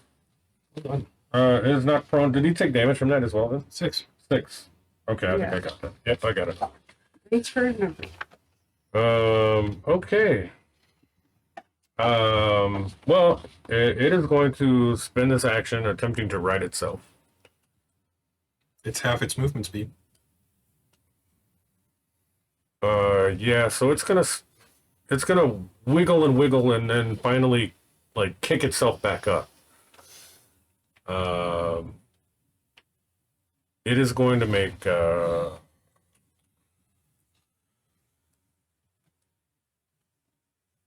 I think that's it. Slowed is either a movement or an attack, I think, Okay. if that's a condition. So you know what? So he'll just make one pincer attack then. Instead of 2. Okay. Alright, fair enough. Sure. So Whatever you want. Yeah. You're the DM. no, I know, but you know, we try to keep it fair in here. And that's gonna fail. That's gonna fail, man. That's a 3. So that's not gonna do it. Someone might have AC 12. No, it would only hit a. Oh yeah, 12. Yeah, The wolf's AC? 13. 13. You would have missed the wolf. yeah. So that's Crab's turn. Cade, you're gonna be up. I'm going to viciously mock this thing. Okay. No, I said butter. I need a wisdom saving throw. Garlic! Butter! Wisdom saving throw is not gonna make it. That's a 3. You minus butter! Get along with it. That's 3 points of psychic damage. 2. Okay. And he now has disadvantage on his next attack. All right.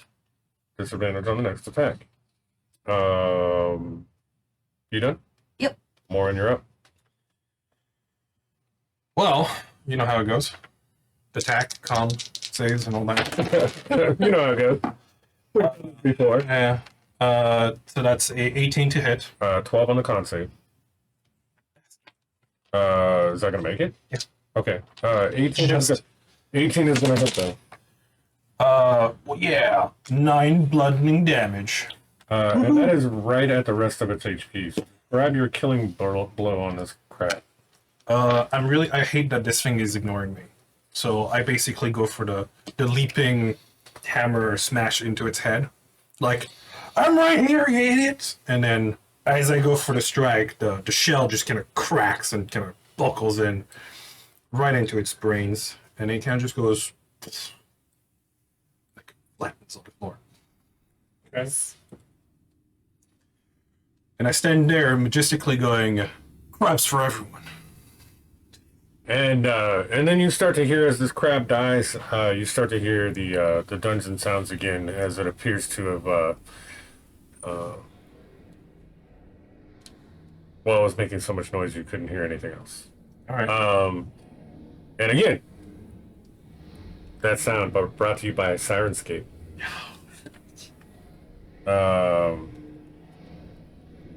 Okay, what are we doing now that we have this dead crab? We should eat it, have a long rest, and Yes. heal up, gain our spells back. Look for this weapon that might be here. I'd like to do some sort of like investigation on that bubble since it appears so detritus to our cause. Okay. Let's check out the thing that it was wearing on its claw. The band? Yeah. Yeah. Okay. Am I able to recover any of my arrows?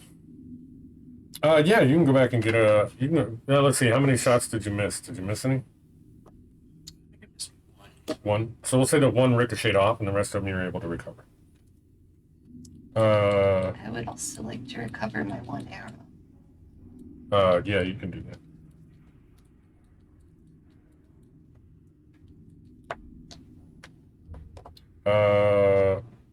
There is a far off on the far side of the room, at the edge of the back of the platform. Yeah, and let's see, Krabby's gone. Oh, here, I'll take him. So, at the far edge on the back of the platform, you find another chest. This one is firmly attached to the floor. I'll let the white elf take care of this. He seems to care about chests and traps. I'll drop my I'll mention it. Hey, there's a thing right there. Okay.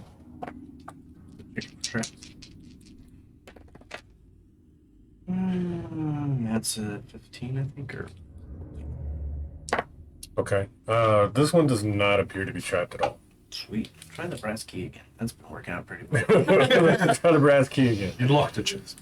All right. It gets tighter. No, I'm kidding. Okay. So you try the key and it chains come out. and almost like a glorious sound of music comes up, almost as if it was like a music box. And as you open it, you see a little platform rise, and instead of a ballerina there, you see laid out in this chest, and this is a pretty good sized chest. This is probably like 5-6 feet long. Okay, big chest. Change the. In it, you see a large trident, and it appears to have some sort of a telescopic Shaft. shaft on it. So it appears to be something that you can move in and out to make it longer or shorter. Sweet. Throw it at the frog. Sea junk. I'm from the jungle. Oh, Oh, wait, where? Tree frog. Oh, was I still on more? Yeah. Okay. Yeah, good call. Good call. okay. What kind of weapon? No, we'll take that. I'll grab that trident. Okay. Probably the thing we're looking for, I assume, right? So give me a history check. What's this? If we take a long rest, I might be able to cast that dead.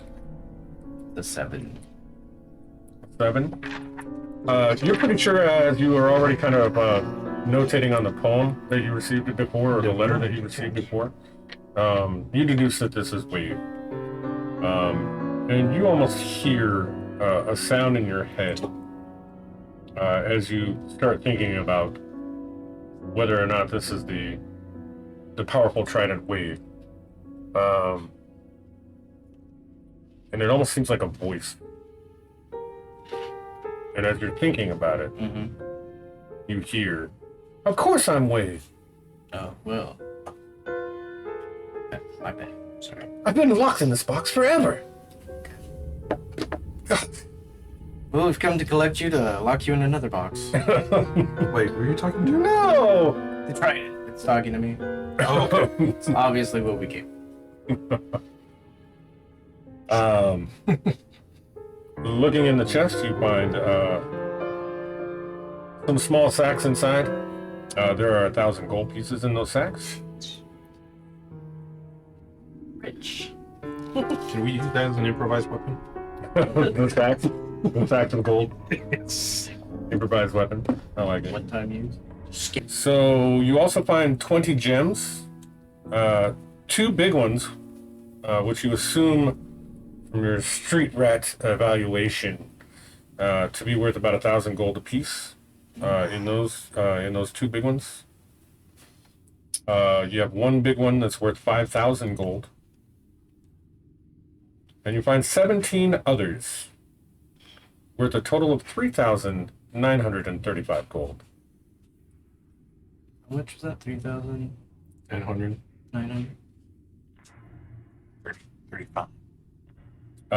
3,935. 35. It's very specific. Super drinking. I'm going right according to the module's treasure manual on this. I have no idea what to do with the rest of that. 3,900, but at 35, I know how to spend it. And what would be the first thing you'd do with that 35 gold? Oh, we're gonna go get drunk. Everybody's gonna go get drunk. We're getting drunk on the crab tonight. So do we get to Everybody's split this gonna money later or what? Huh? Yeah. Okay. Oh, greedy. What's your character's name again? You also find a pair of goggles Want more?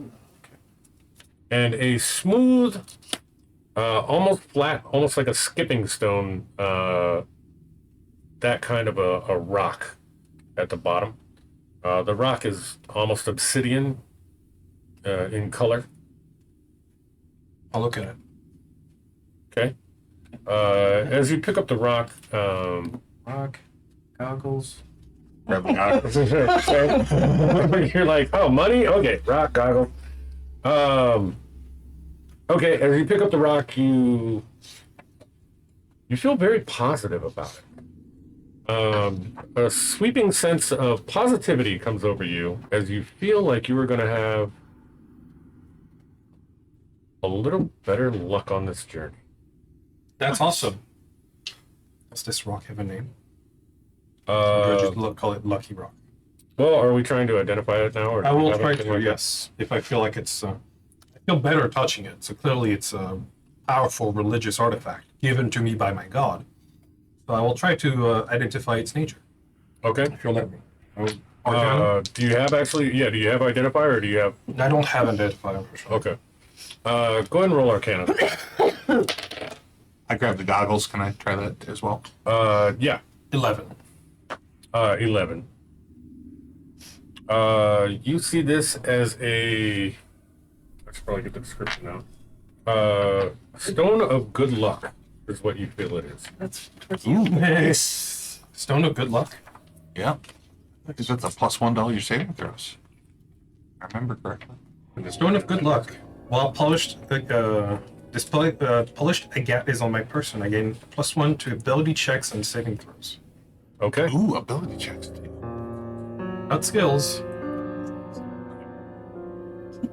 But hey, Yeah. so you have that.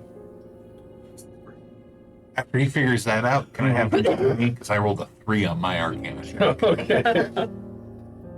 They look like some really cool goggles, and they seem very dark. Can I have him help me so I can get Yeah. advantage? Yeah, I'll I give could you. help too. Another 3. Okay. 7 twice.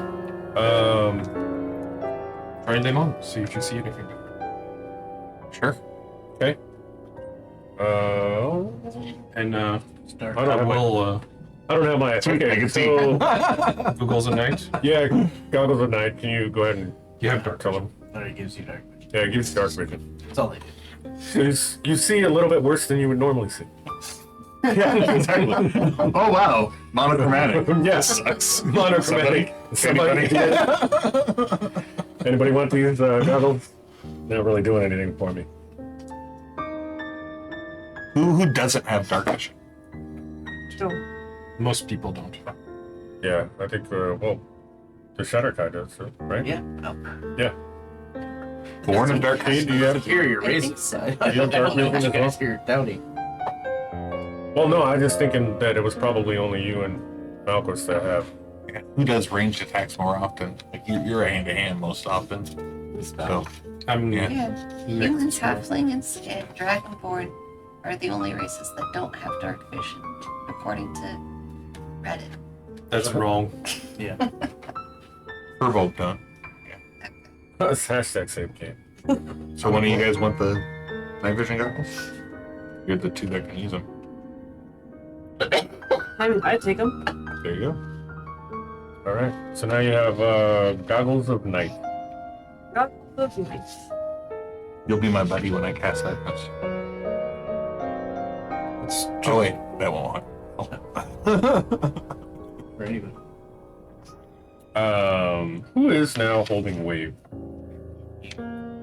I'll look it up. 60 feet dark vision. This trident speaks to you in almost it's almost what would be a gibberish to anybody else, but you understand it, and in your mind, and the information is translated so fast that you almost can't even comprehend what you just witnessed or what you just like took in.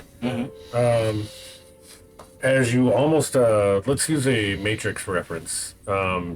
As they jam the thing in the back of the head, and then all of a sudden these things are like downloaded to you. You get a downloaded representation that this trident can generate a cube of force. Okay. Cool.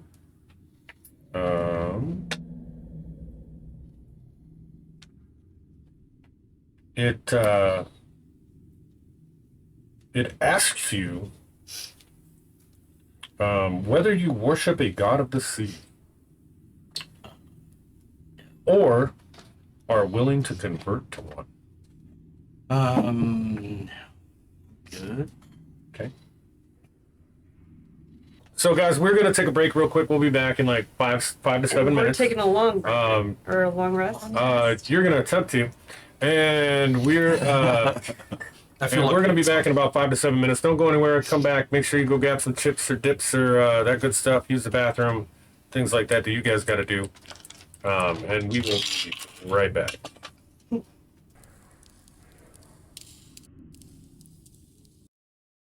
So, guys, we are back. Thank you for that. We just had to take a quick intermission break there. We are going to get back into it. They were in the crab chamber with this huge membrane up above. I think before we leave this room, you wanted to make some sort of check on this membrane, right? yeah. So why don't we do why don't you do a nature check? Okay, I'm not probably the best person for that. I'll ask the druid for some help. Okay. Sorry, what am I helping with? I'm asking to look at the bubble with me Oh, okay. so we can figure out what's going on with that stuff. So I'm going to give you the help action for a nature check. Okay. What is the nature check? it's a skill check. Yeah, I On know. nature. Sorry. 18. Sweet. Okay, so 18. So you you discern that this bubble is somehow naturally forming from the plant life and things that are in the water, and microbes and things like that have kind of formed together over the centuries, and have created this I guess this membrane, if you will, that's been trapping water in it now for centuries.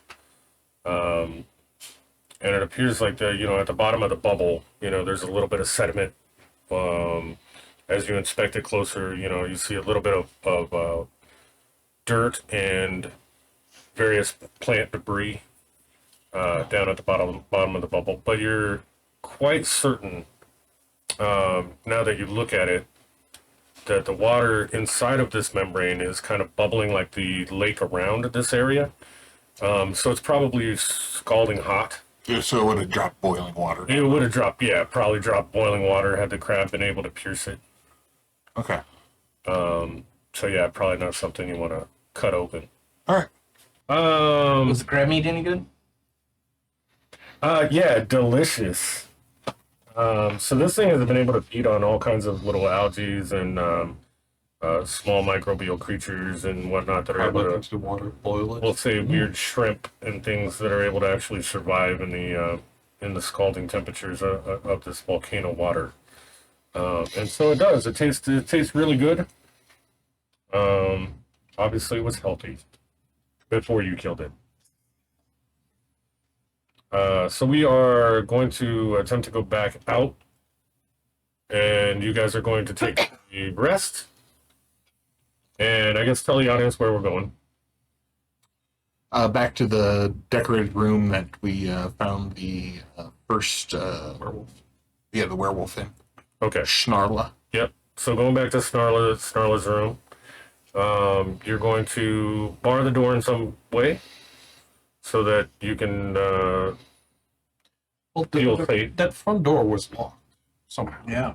So you must still have a working lock mechanism. Look for SK working it. Um, Lock those. But yeah. Yeah, so you're able to get it. Unfortunately, the lock itself is broken because when you tripped it, it popped a spring. But the slide lever that was down behind it, you're able to crank that down, and you're to keep it secure. Lovely.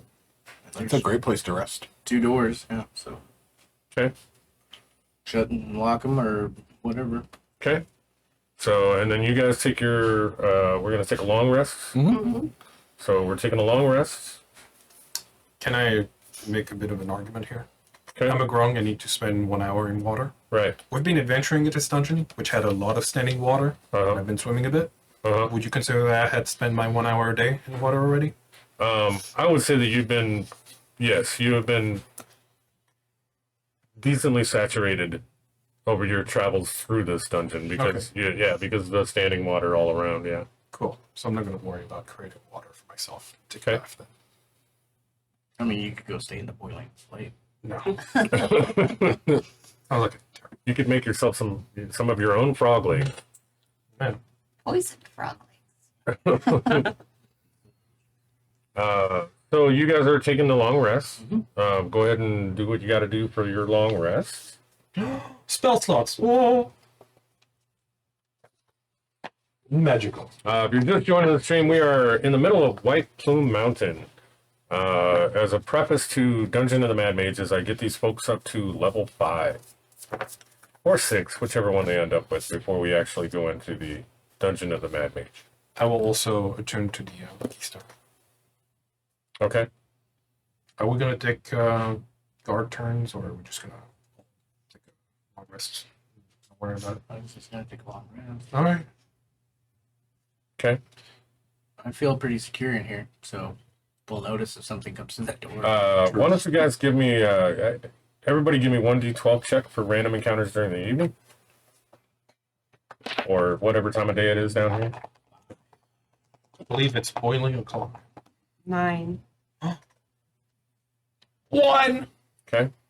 Hang on, I feel lucky. It's a 2. 3. 3. 4. And there are 2 of us that don't sleep. That's true. What'd you get on yours? 5. 5. Okay. So the evening for you, or while you are resting, and a couple of you are sleeping, probably. You don't really hear any noise in there. You hear the typical creaks and moans. Long rest, and what are we doing now? I say we, my good friend here had a good idea, and I think we should kill the last Kelpies, and Okay. then give that room a Check out if Gave there's- it another hour to drain the water too, or Oh, yeah, it's 8 hours. Yeah, I don't know. Because I think you said it was something like 2.5 hours that we had to wait. Before the water would have drained out of the hallways. That's deep. This room is actually deeper, and it's not on the same level as the hallways, Oh, so it'll stay filled. Okay. You hit this large room again with the water fill in it. Mm-hmm. And this has got, again, so the audience is aware if they weren't here last time, so this is like a bunch of seaweed and plant life in the water. When they came through here last time, they fought a kelpie or 2. They put one to sleep, and there's most likely one still in here now. Yep. Who is probably not sleeping anymore. Killed one, Yeah. Yeah, you Yeah. killed one of them. Yep, and the other one went to sleep. right. Slept. Yeah. I don't think we ever saw any more than two. So, as far as we know. There's Well, one sleeping at the bottom. So how do we want to approach the water this time? If we're looking for it and or trying to figure out what we're doing. Swim, right? Breathe underwater. I feel. Go down there and bring it up, and we'll talk to it or murder it. Well, that's a plan. I could let it grab me, shock it with my awesome Thorish power. If not, I can use spells, I guess. So if I remember correctly, like, at the moment we kind of get into this room, it's just like there's like steps or something, or it just drops into water, right? Yeah, just there's a drop off. There's like a foot little area or so that we could hit before it dropped off or something like that. That's about all it was last time. There wouldn't be any way to use the pipes to bring that boiling water from the other room in here, would there? That would be an easy solution. We still need to cross it though. I mean, It'll cool down eventually. yeah. So how do we want to do this? There are no pipe systems. So I don't know what pipes you're talking about. The ones that were draining it. And there's basically no ledge there, right? It just kind of drops into water. There's like maybe a staircase down. There's a staircase down into the water. Yeah. There is on both sides. Right, but then, like there, yeah. So it just goes okay. Yeah. Well, here's an idea. I'm gonna play bait. I'm just gonna jump into the water. It's probably gonna grab me, and then you can see it, and then you can shoot it or whatever. All right. I'm gonna cast light on Okay. myself, On yourself? and I'm gonna just go spin the leap, jump 25 feet toward the center of the room, Okay. screaming, "Catch me if you can!" Dirty seaweed. Dirty Oh. seaweed. Damn. Yeah, all right.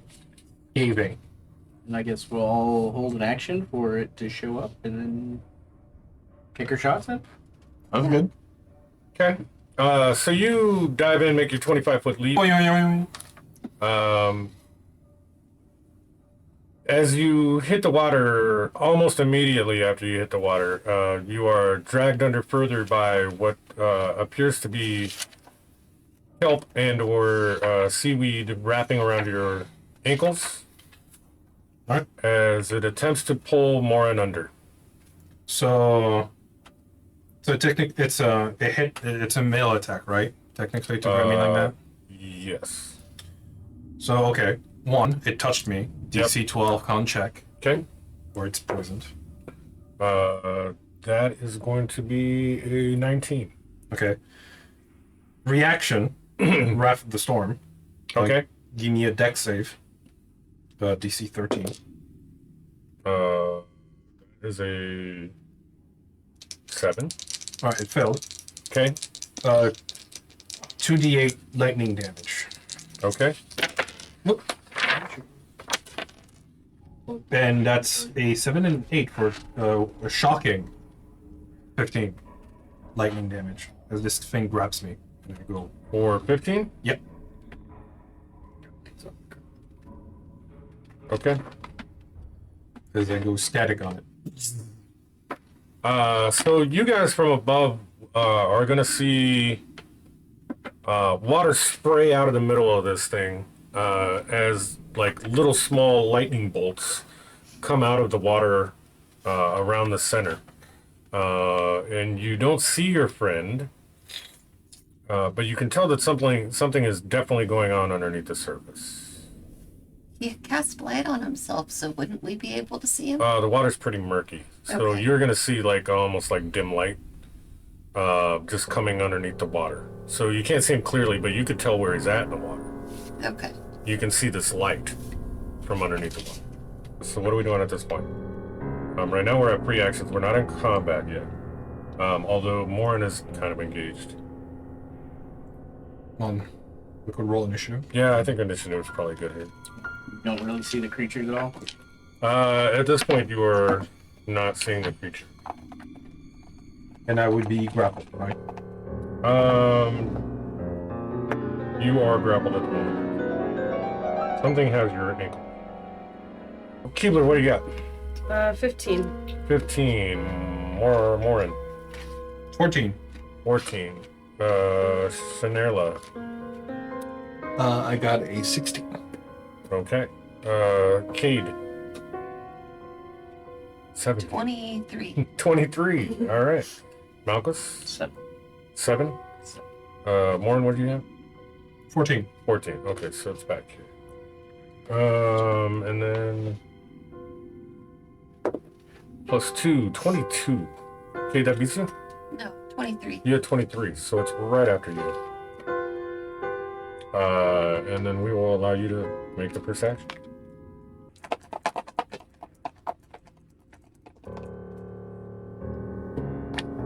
That is the crit 1. Okay, and what were you doing? I was shooting it. Like under the water? Yeah, with a shot. With a short bow. Okay. So shooting at the light then, or kind of like Around. the light? So give me personal fumble.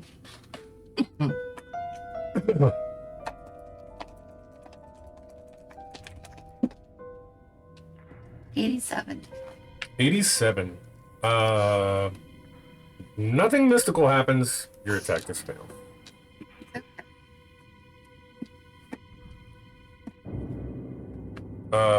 Let's see. Shinerla, you're gonna be up for the held action. Continue to hold my action until I see a target. Okay. Keebler. Oh, yeah. Keep holding. All right. Morin. I didn't have a held Oh action. no, yeah, you jumped in. So Malchus. Yeah. We really can't see anything to shoot at. I'm not just gonna shoot blind at him. So I guess I'll just continue to wait until I see something to shoot at. Okay. We'll go back to the top. You made an action last turn, so your held is gone. You go ahead and go for an actual action here. We should have tied a rope around me. That way you could have fished me out. The monster would. Well, I didn't expect you to jump into the middle of the room, bait to bring something onto for a bunch of land people to shoot at. But oh well, we'll work better on our tactics. Yeah, we're level 2. We should make this kind of mistake. Not even, I'm used to the jungle of Schultz and other creature like not a me. tactical genius. I'm a alley rat.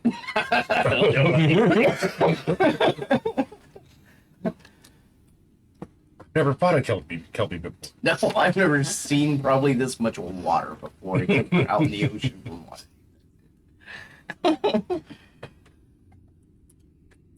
Okay, what do you got this round? Blind fire, blind fire. Like fire. At disadvantage. You vaguely know where I am because there's a glowing spot in the water. True.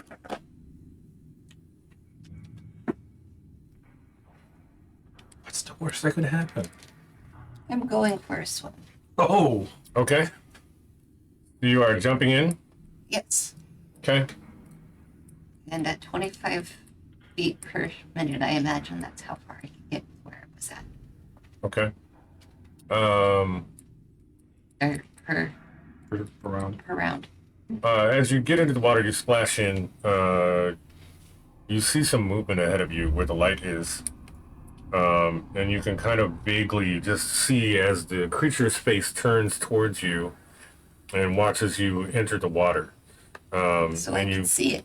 you can kind of see the, like, we'll say like almost like the light is kind of shining into the eyes, and so you get kind of this like sideways glow of its profile as it turns towards you and then turns back towards Morin.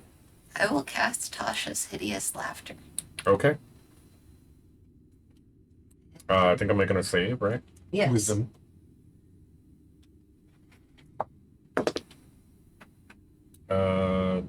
That is going to be 16. That makes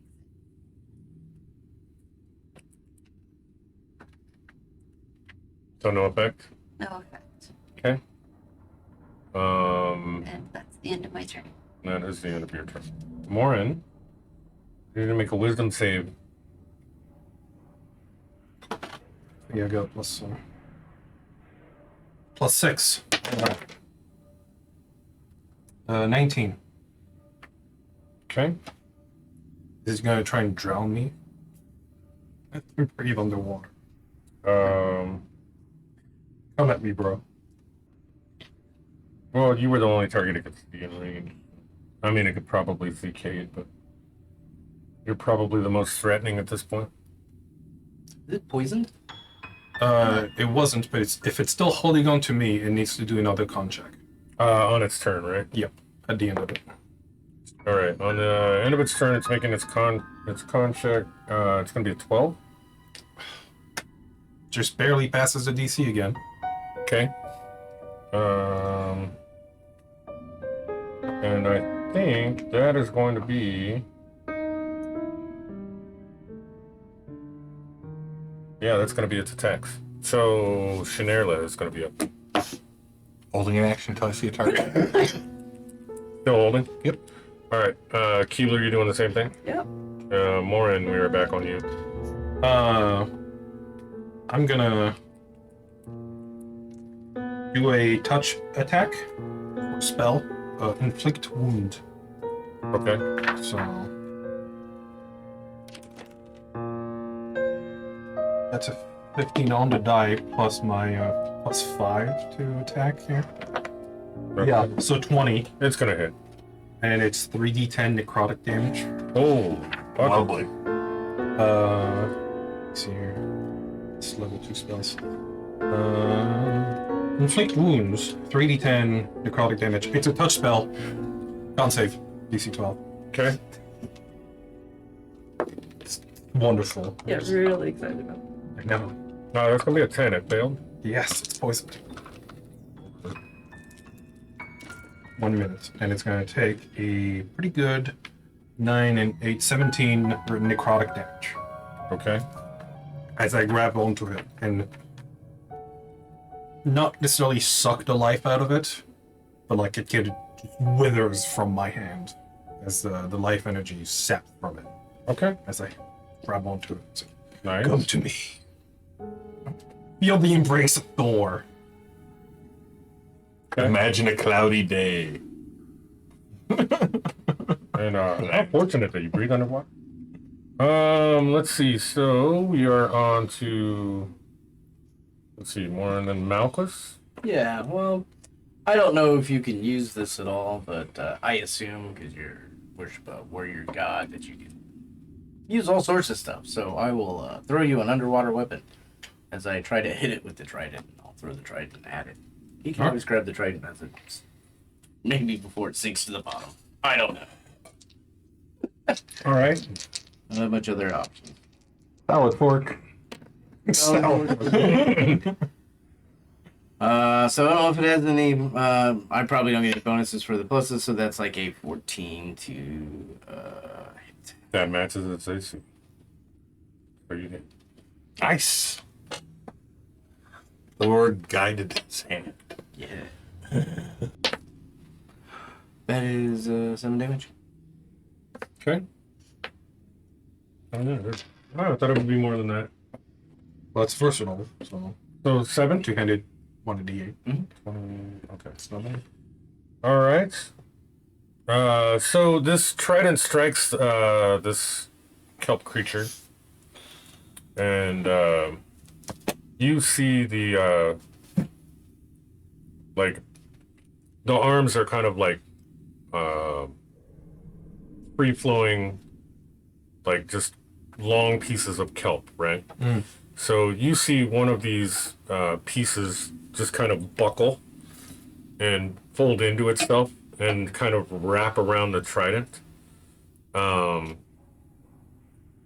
As the trident kind of like pins it down a little bit. So the arm is kind of pinned by the trident at this point, like it's caught up in it.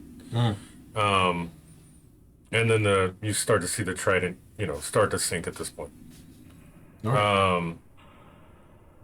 are we on now? Let's see, Cade then? Right, top of the order. I will swim a little bit closer, and then I will stick my head under the water and start to viciously mock this thing. Okay. I need a wisdom saving throw. Okay. That's not gonna make it. For 1 point of damage. Okay. And disadvantage on its next attack. And disadvantage. And how did you mock it underwater? I still hear things underwater, so Yeah. So you're like calling out underwater. yeah. And what would you say to it? I call it a oversized salad. Oversized salad. But you could drown to death. All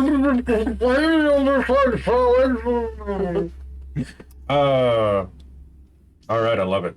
Let's see, where are we at here? Kelpie's up next, huh? Do you have anything else? No, that's it. Okay. It's poisoned. It is poisoned. Go ahead and roll the poison damage, or what would the poison damage be? It's a condition, Okay. but unless it lets go of me, Okay.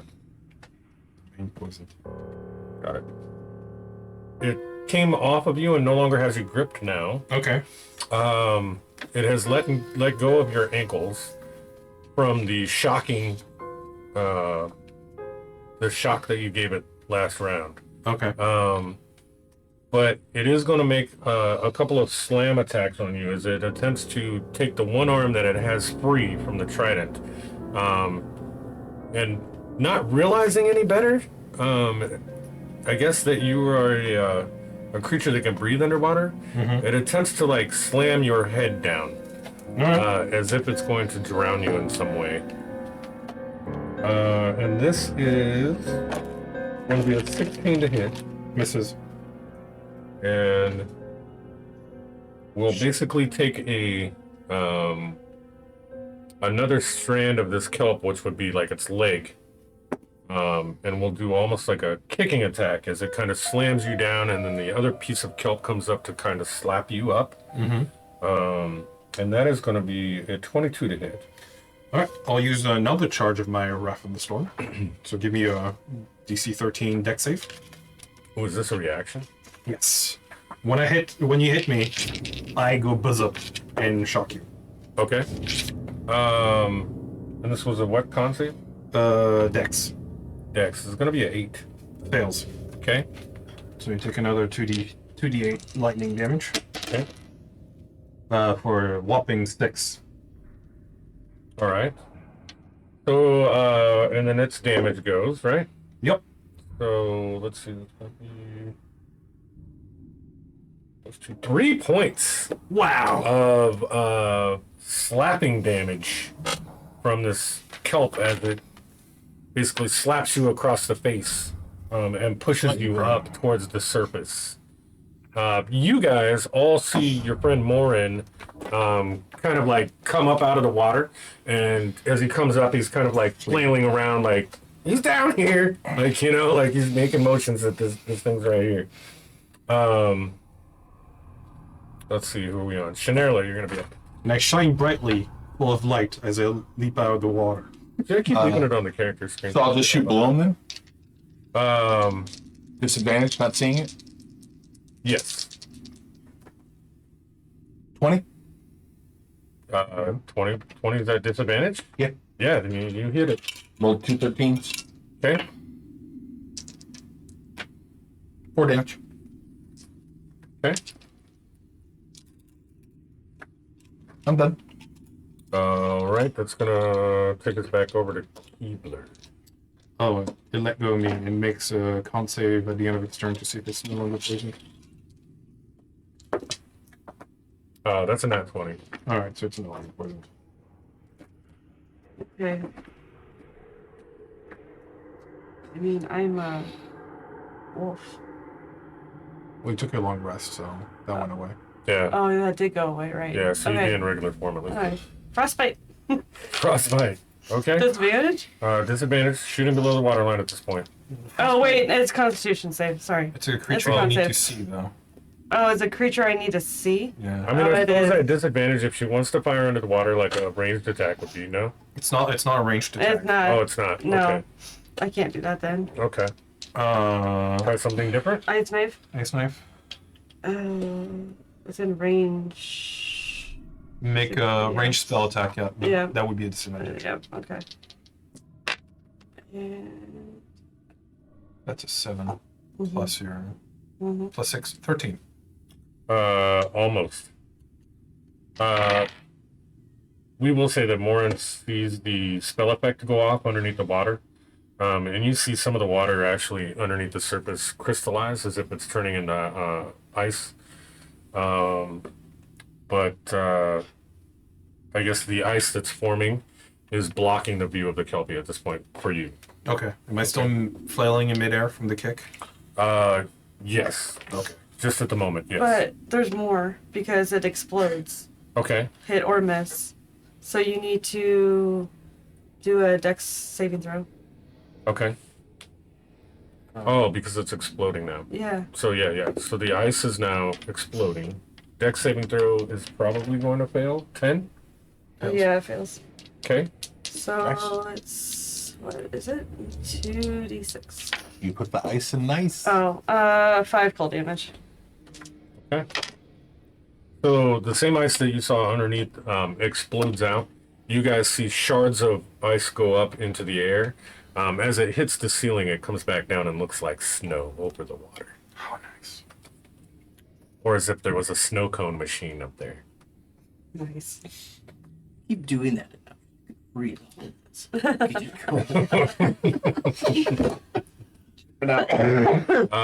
Let's see, who are we back on? Morin now? Yep. All right. I'll try to get hold of my position and back into the water Okay. as I stop flailing. All right. I'll try and find the Kelpie. Okay. I mean, it's still where it was before. And then I'll cast Sacred Flame. Okay. It's a dex save. Need some different dice for this one. Oh, much better, much better. Dex save? 18 plus 2, 20. Alright, it fails. Nothing happens. Kelpie reels with underwater laughter.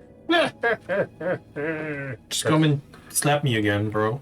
Let me shock you to death again. Okay. Who are we on? Let's see. It's gonna be Malquith. Later. I might get into Fire into the murkiness. Okay. That's a 15 That's gonna hit. for 7 damage. And we are using bow, right? Yep. Small bow. All right. Okay. Let's see. That's Malquith. We're back. Top of the order, Cade.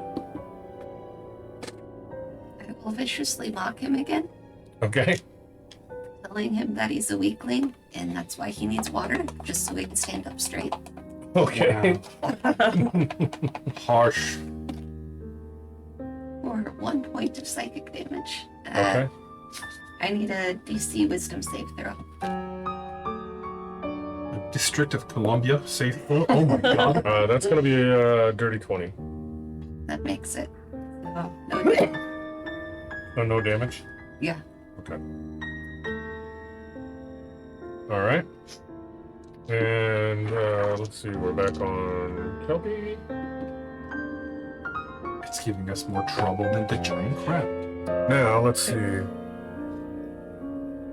Yeah, the last one was. He'll be the most difficult fight. It is going to make another slam on attack on you as it is unwound itself from the You tried it? trident now, which is now firmly on the bottom. Mm-hmm. The first one is a 12. Misses.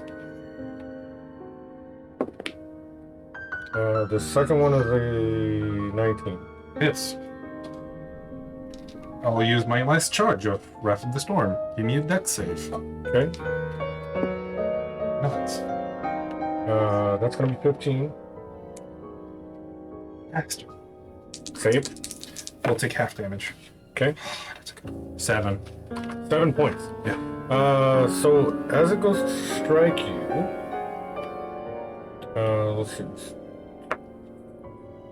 4 points of damage Mm-hmm. that you take from the slap. And just as it connects with you, your lightning goes off. Yep. Frying the water around it. As you see this kelpie just kind of like in the water, and then goes limp, dies, Yay. and then goes back down to the bottom, kind of next to the trident. You're my froggy hero. Yeah. So we have successfully killed this kelpie. What are we doing now, guys? Good job. I'll go swim and recover the trident. Okay. Hey, we found a magical item in this room. Yeah, I know, right?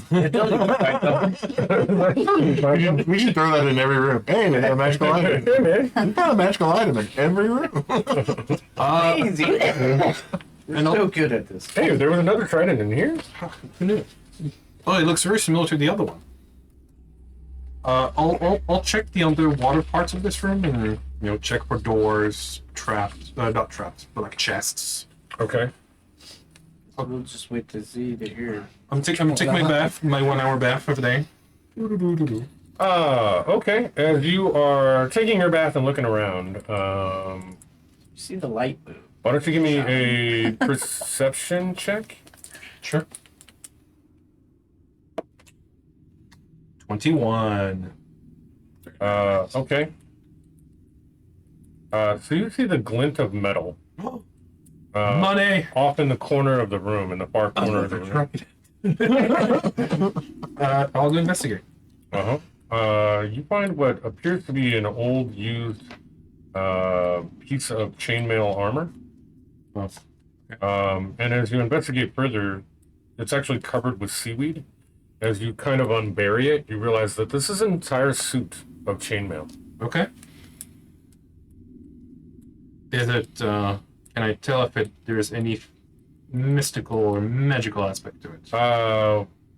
If it's Well, let's see if Thor grants you that ability. Why don't you make it a religion check? religion. All right. Good. I'm trained in religion. Ooh. 20. 20.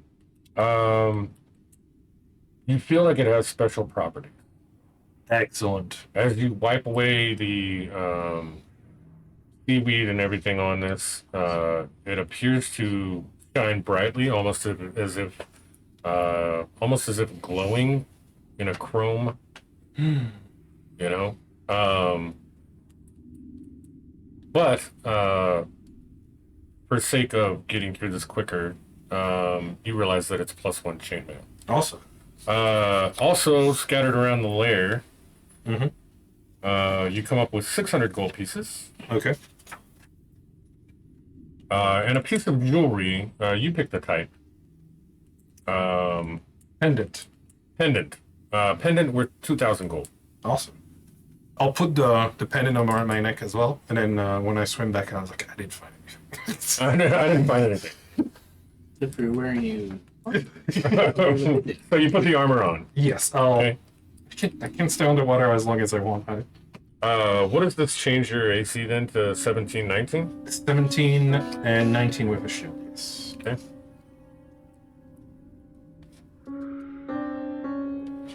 How do you get your magical shield? Yeah. Or We'll get you a hammer shield. hammer shield.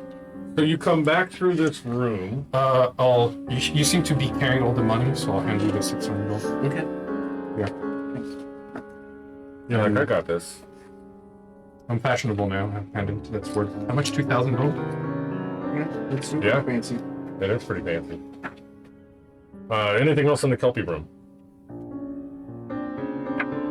Is there anything else? There doesn't appear to be. So as we make our way back out of the Kelpie room, we go back down the main hallway to the split three fork,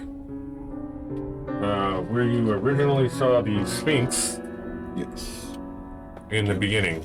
And we will go in the direction that we have rooms for. Okay. So I believe that was to the right. And Malcolm said, "That's a great choice. I love the choice. I love that choice. It's a really great choice." Should I hang on to the awesome trident? You guys will be in that center corridor as you're getting ready to go down to the right, off the fork.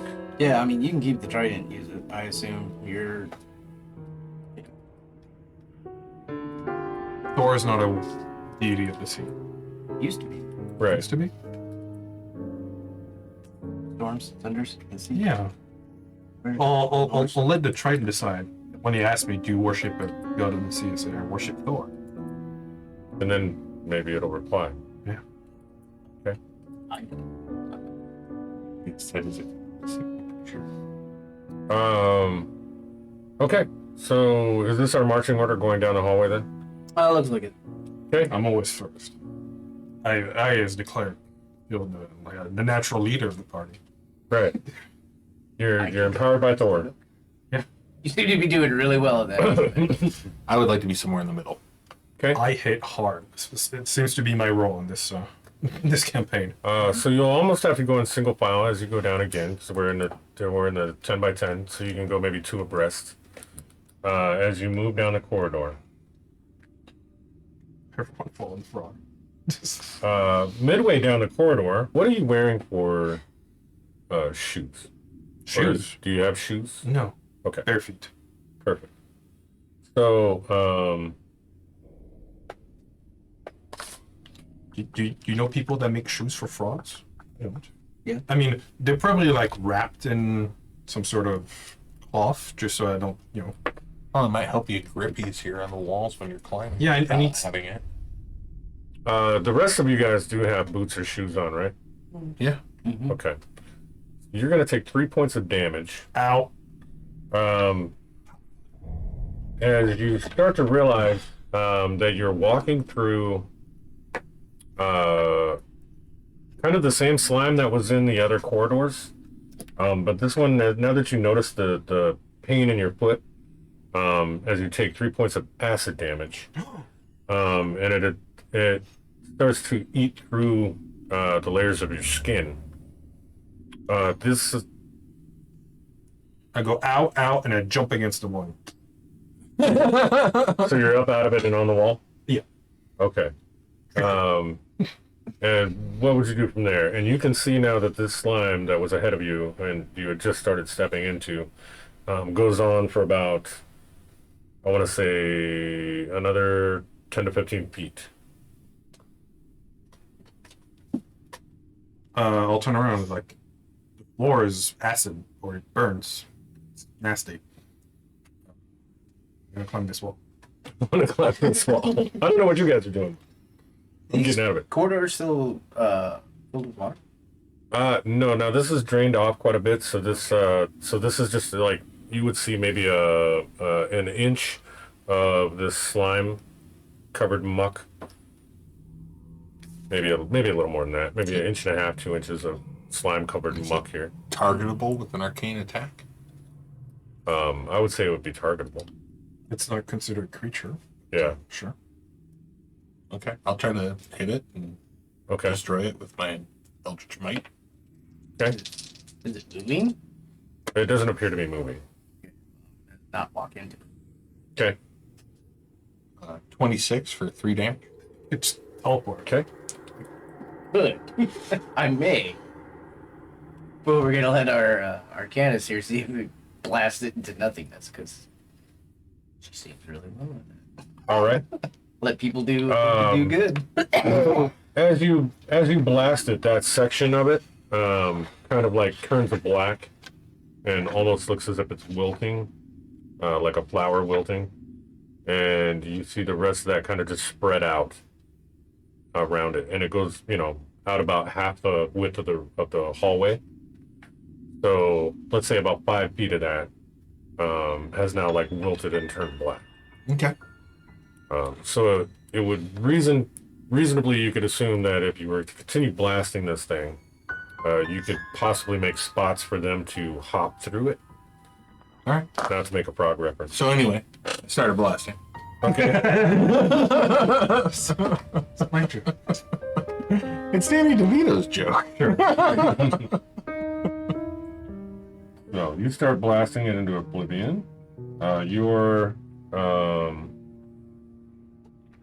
warlock friend here has made little, basically pools where it is cleaned up, and you can probably step into those now to get across and through this.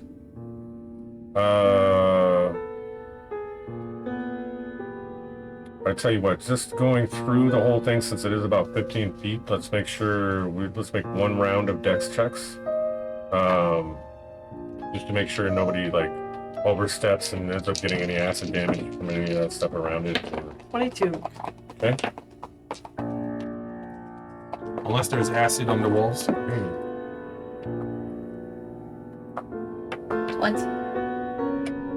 All right. Okay. So while Cade and Keebler appear to get through this quite easily as they hop from black puddle to black puddle that have been kind of wiped away by the Eldritch blasts. Malchus and Spinerla will hit the wall as they're making, we'll say, one of these jumps or one of these steps over. You kind of lose your footing and or just kind of get off balance. You only take 1 point apiece of acid damage as it appears to have eaten very quickly through your foot coverings. Why is my foot on the wall? No, like you braced yourself on the wall as you. Oh, okay. Yeah, like you lost your footing and just were like, whoa, and like kind of just stepped off the course for a second. Going through. So you take 1 point of acid damage, and you guys make it through this area. You have a straight tunnel ahead of you, and you can start to see what appears to be torchlight coming from beyond down the hallway to the Going left. forward to the straight tunnel. I would have turned off the light on myself at this point.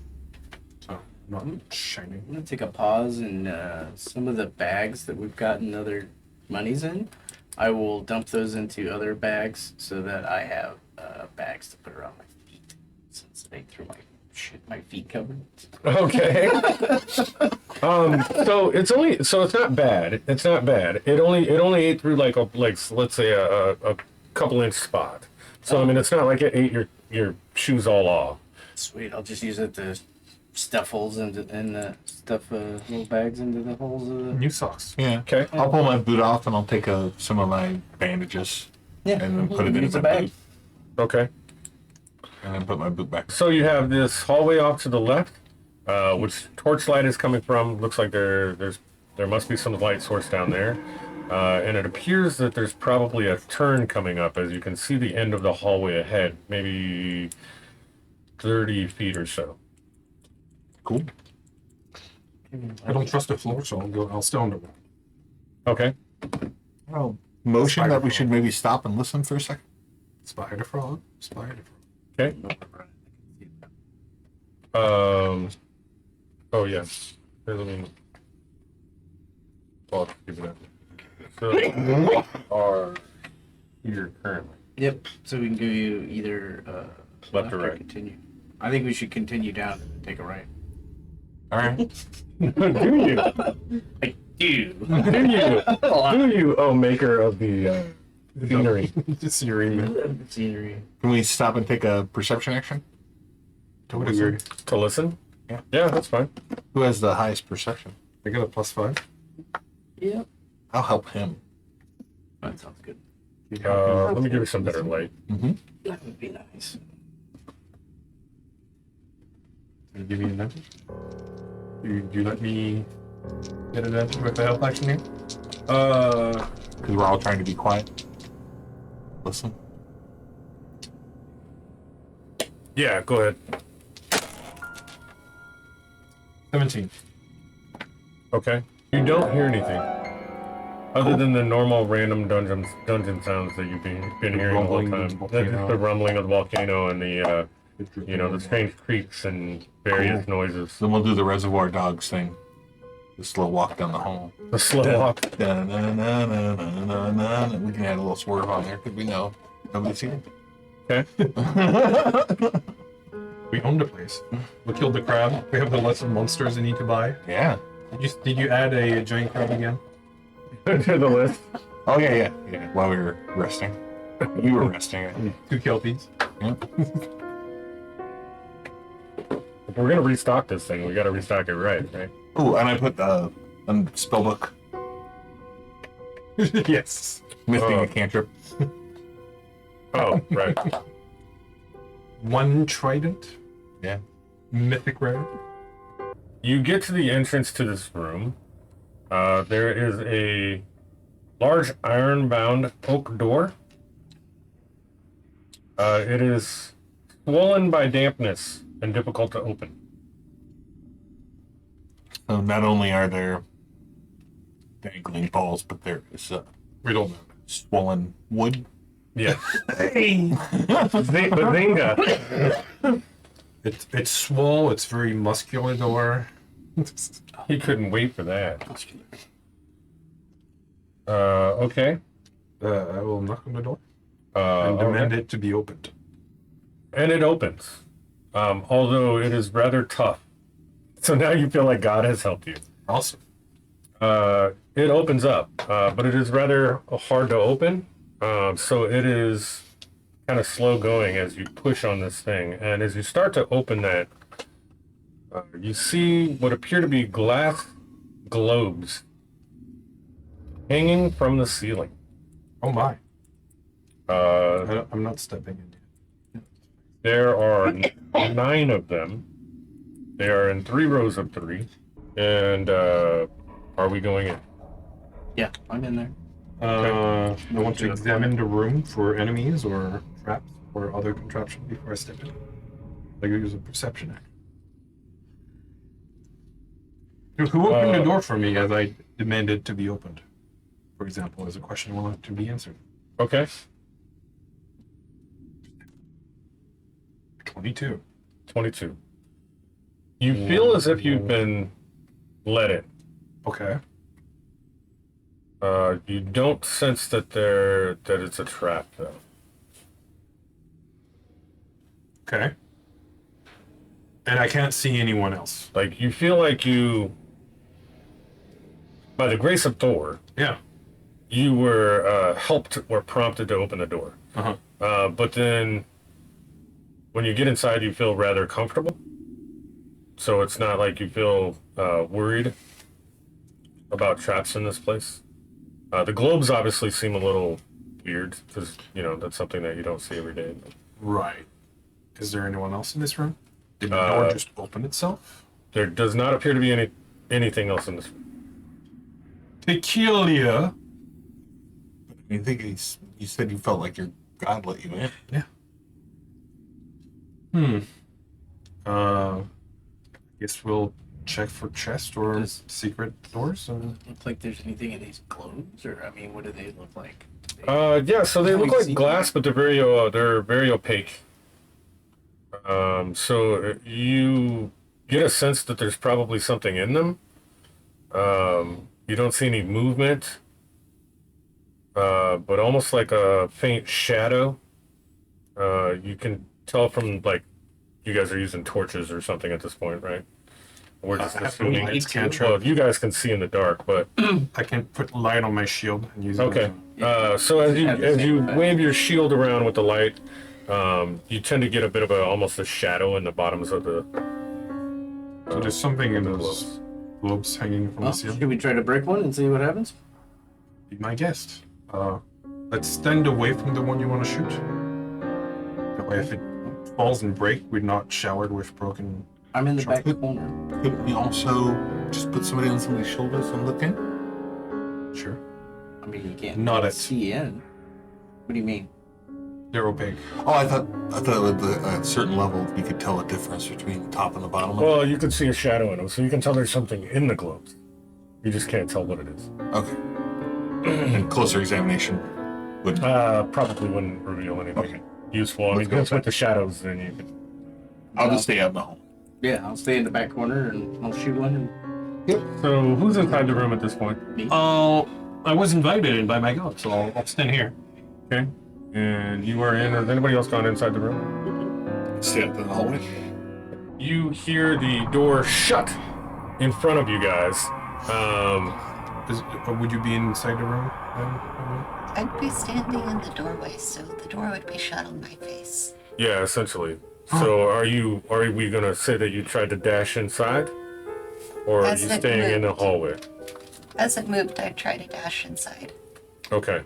So let's make a dex check to get in there. Would that be acrobatics or just a dex? Let's go acrobatics.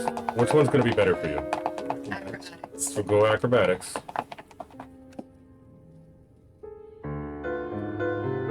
15. Okay.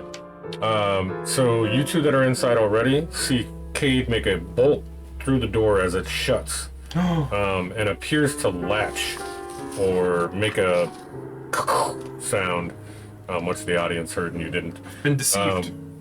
Yeah, as the door shuts and apparently seals.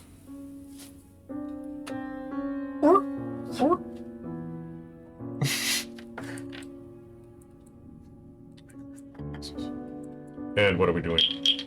Yeah, you make ribbit sounds. Yes. I'll go investigate the door. Okay. See if there's a- Yeah, go ahead and roll investigation. Is there anybody in here? Doesn't appear to be. Hello? a whopping 3. Yeah, so you're not sure exactly what forced the door closed, but it appears to have been, I don't think it was anything from you guys' action.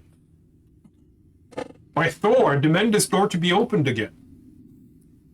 I'll start searching the room to see if I can find any hidden levers, traps, Okay, doors, anything like that. okay. I'm gonna assume it's a magical trap. Means it likes traps. You know, That we were told. somehow that makes sense. Surprise.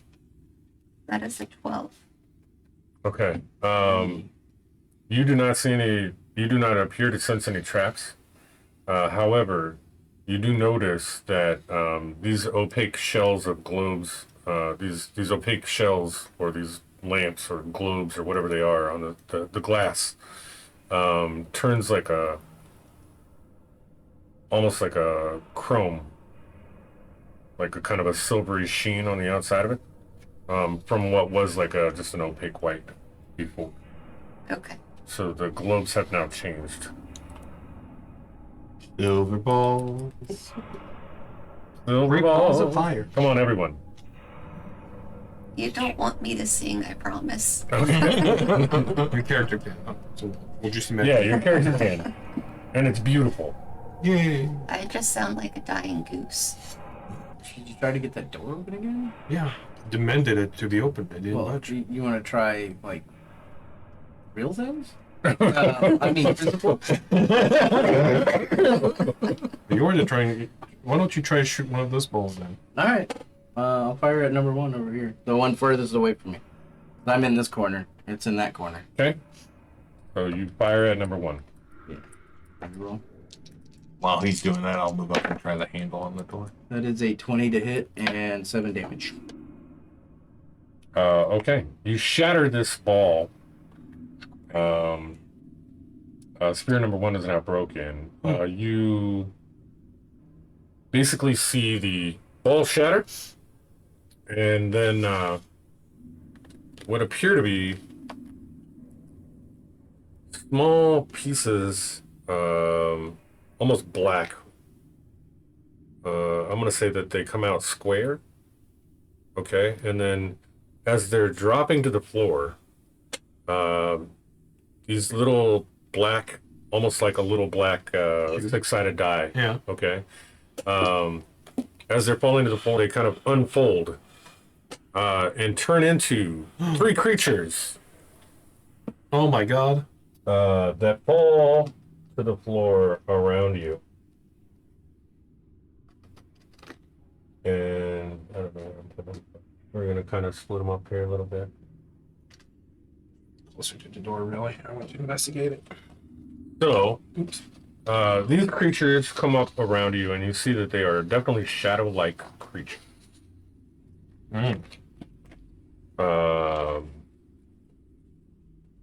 Also, I guess I should point out that let's see. Some of Shenarli's buddies are. Basically, more than should have been in this ball falls out of this ball, right? So, so these shadows come out, and at the same time, you see a bunch of like 300 small little lead pieces fall out of this ball as well and litter the floor. Oh my god. And then a small key, which kind of tings on the ground as it hits off and goes off into the corner. We're gonna say that the key is in this corner. Yeah, and now we have the 3 shadows in there. The 3 of you that are inside that room need to roll initiative. Actually, why don't we just have everybody roll initiative? That way I can just, if you guys get into this turn order, we can know where that's at.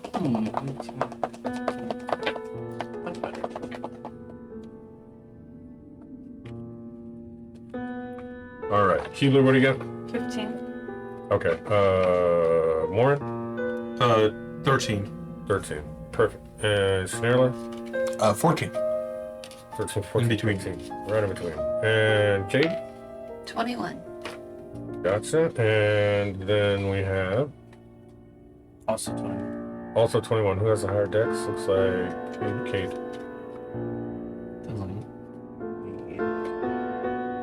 Yeah, that's fine. All right. And let's see.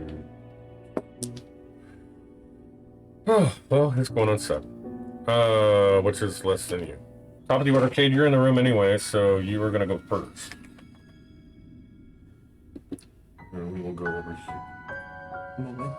Sing them away, bud. Sing them away. I will try to viciously mock them. Okay. The one closest to me will start mocking. Okay. I need a wisdom saving throw. You have less substance than the inside of an empty jar. Wisdom save, you said? Yeah, It's going to be 13. does not make it. Okay.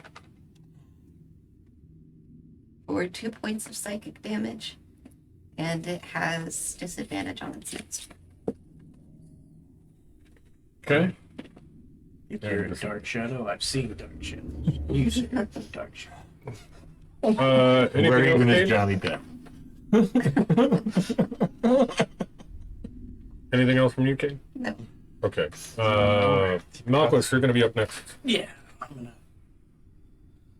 take a shot at that one that Cage is shot. viciously mocked. Yep.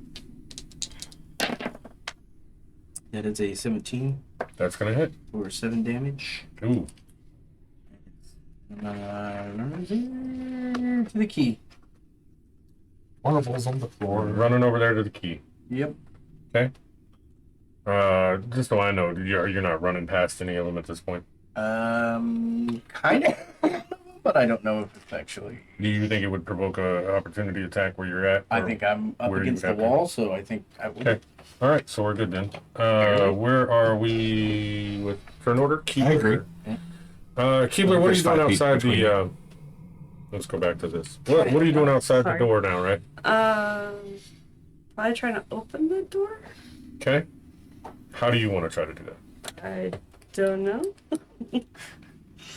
Didn't really think about that. Maybe brute strength, I or could do you try have that. anything? Or do you have anything that? I mean, I don't know how good your dex is. If you want to try sleight of hand or things that maybe you could pick the locks or. No.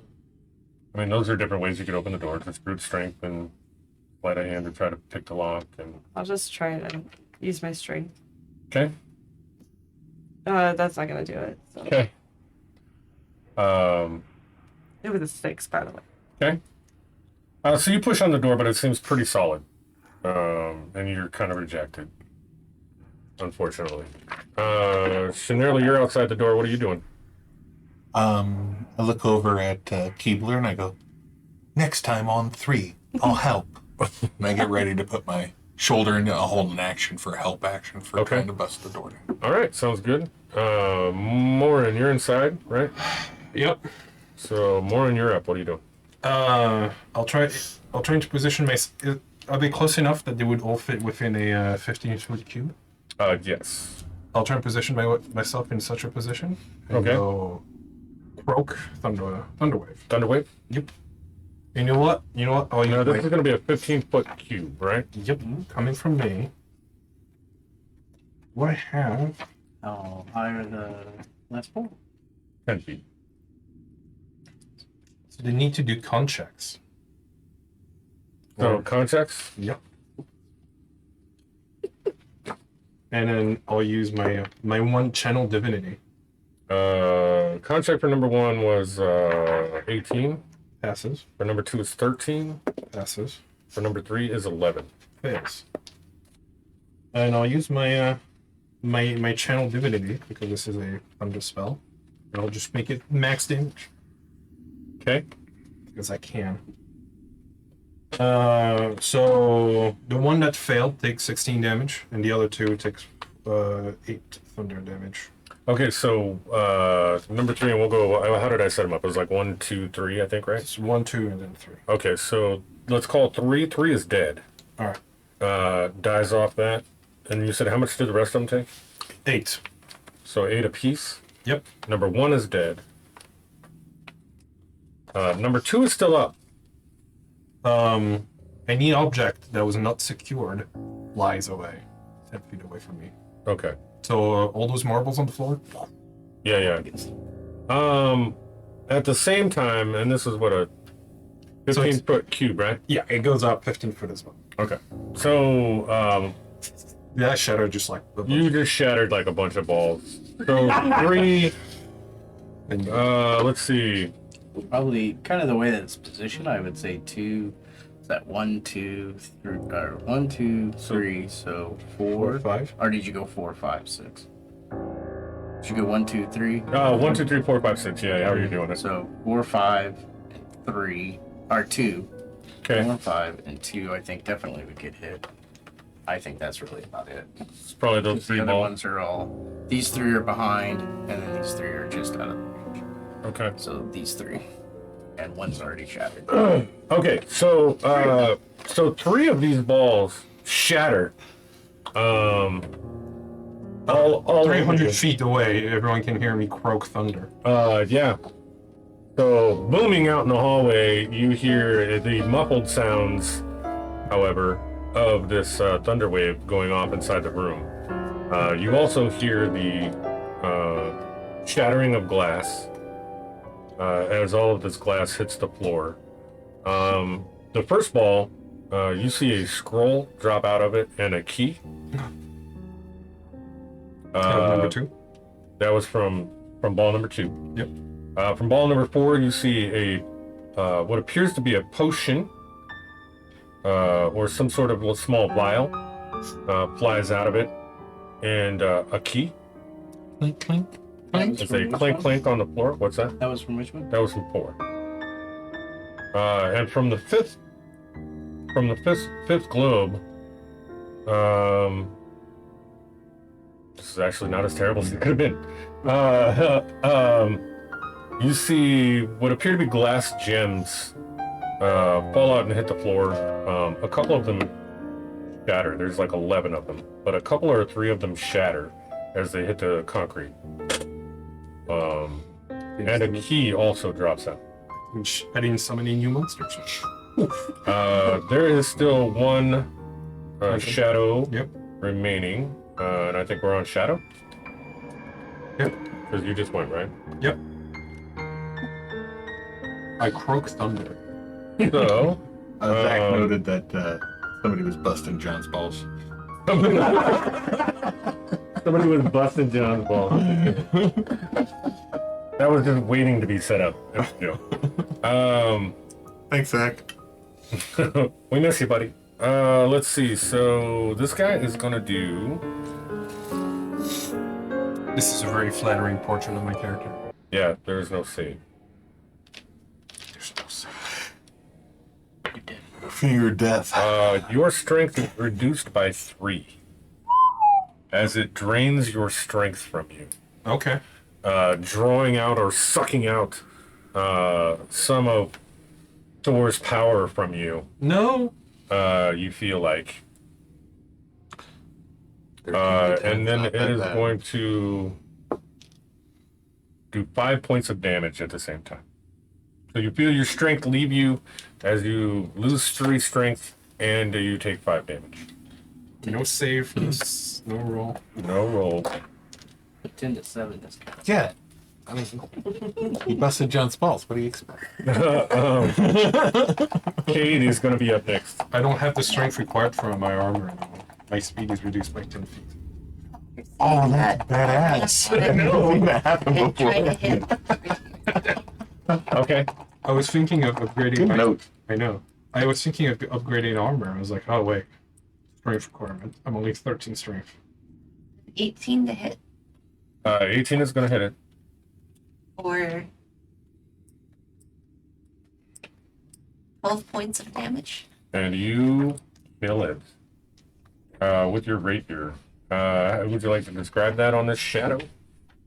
After seeing this thing wither away my friend's strength, I'll run up on it and turn it into pepperoni slices. Pepperoni slices. Yes. Shadowy pepperoni. Yeah. So, Beautiful. strength 13. Okay. What are we doing now, guys? Do you have any idea how long this training of strength might last? We can continue to kill the shadow. Well, the shadow's dead. Oh, I didn't hear Yeah, Kay just killed the shadow. Pepperoni slices. Pepperoni slices. that. Good job, kid. Sorry. Let's see. It's like a balloon. Oh! Bologna slices, yeah. You know those carts where they hang the things down that you can never afford because So We never cut those, I just eat them quickly. that's only going to last until you get a short or long rest. Okay. Okay. Down to 1 spell. Well, we got more globes in here. I'm gonna look at that. Gloves in here. Whoa! Whoa! Or well, Let's collect the things here. You know, the pebbles, the keys. Let's look at this vial. If there's a label on it. There's a are we still kind of going around in a turn? Or? Yeah, sure. We can go back to let's see, top Cade. Let's see. Let's just stay in that same turn order then. Cade So, just went. Cade just so went. So to be Malquis. So what would you do at this point? And actually, I'll just go back to. if that's all right. Well, I'm gonna go, like those keys, I guess. I mean, I got a key ring, right? Yeah. So, might as well put some keys on the key ring. That's what they're for. And I guess I'll get that scroll. Shinarla will probably like it. And, Yeah. You know, I'll just start picking things up off the floor. And, I don't really care to be hiding it. If there's any, like, little shards of the glass left or anything like that, I'll also pocket some of that. Okay, like from the globes. Mhm. Okay. Can we tell what the potion is? I think this one would probably require either Shinarla's expertise, or an actual identified spell. Okay. That's not my turn, so. We're working on the door. Keebler and Shinarla working on the door. Why don't you? So I think once we get that stuff picked up, Mhm. and then we can help with the door from our end too, since that's obviously Mhm. Frog wants to do. Well, and you have all these little keys on the ground. Yeah, that's what I'm picking up. Okay. So you guys go ahead and roll a strength check. Roll at advantage since you're helping each other to do this. Does it look like there's a Two, 3. look like there's a keyhole in the door? There it is. Oh, I'll start trying. Well, they're both Okay. the same. So they're both 18s. Okay. You get pluses too. Right? Yeah. Plus your strength. What is your strength plus? I already added it. Oh, you added it. Okay, so 18. Yeah, so you're pushing quite hard. Like, if you were looking back into your past, like this is one of the toughest things you pushed on, or forces that you come against that you couldn't budge with your own strength. And even with Shannara's help, it appears sealed shut. You're trying keys? So at the end, I'll have just a little bit. Okay. Ah, shit.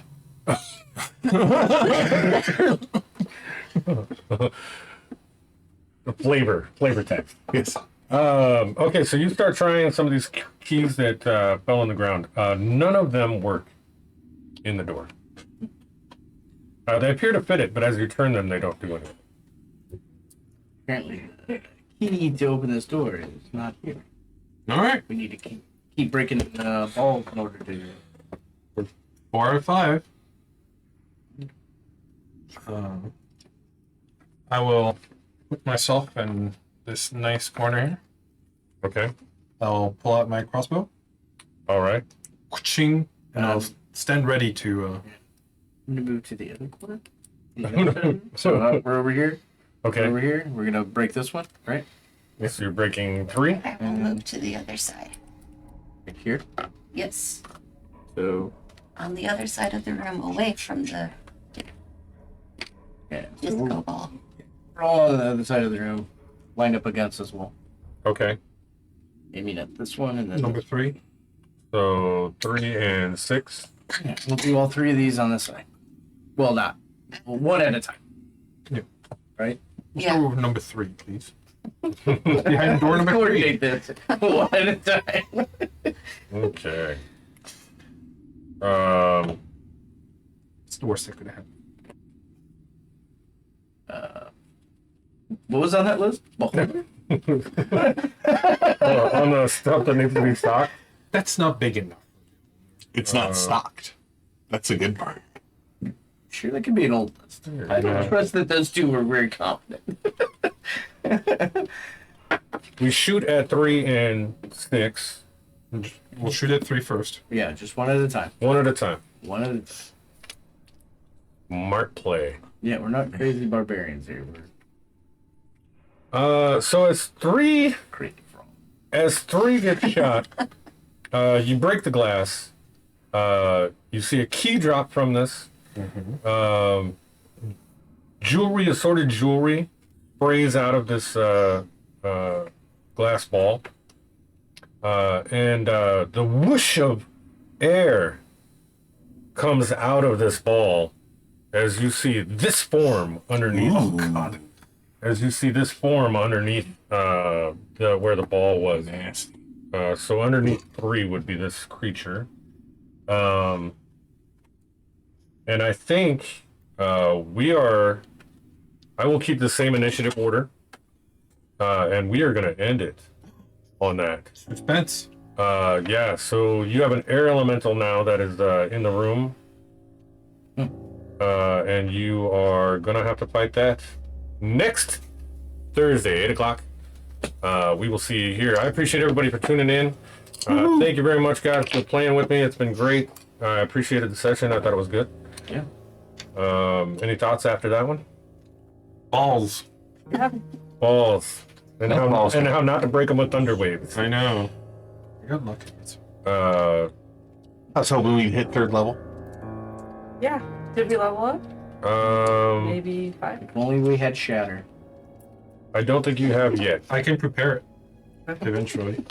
One this one. I think you guys Really are. good this room. I think you guys are close with that, but I'm not going to do it in the middle of combat. Right.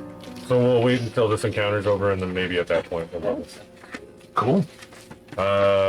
Yeah, but thank you so much again. The music in the background, which I will now turn off, was brought to you by Sirenscape. I just want to point that out because it's good stuff.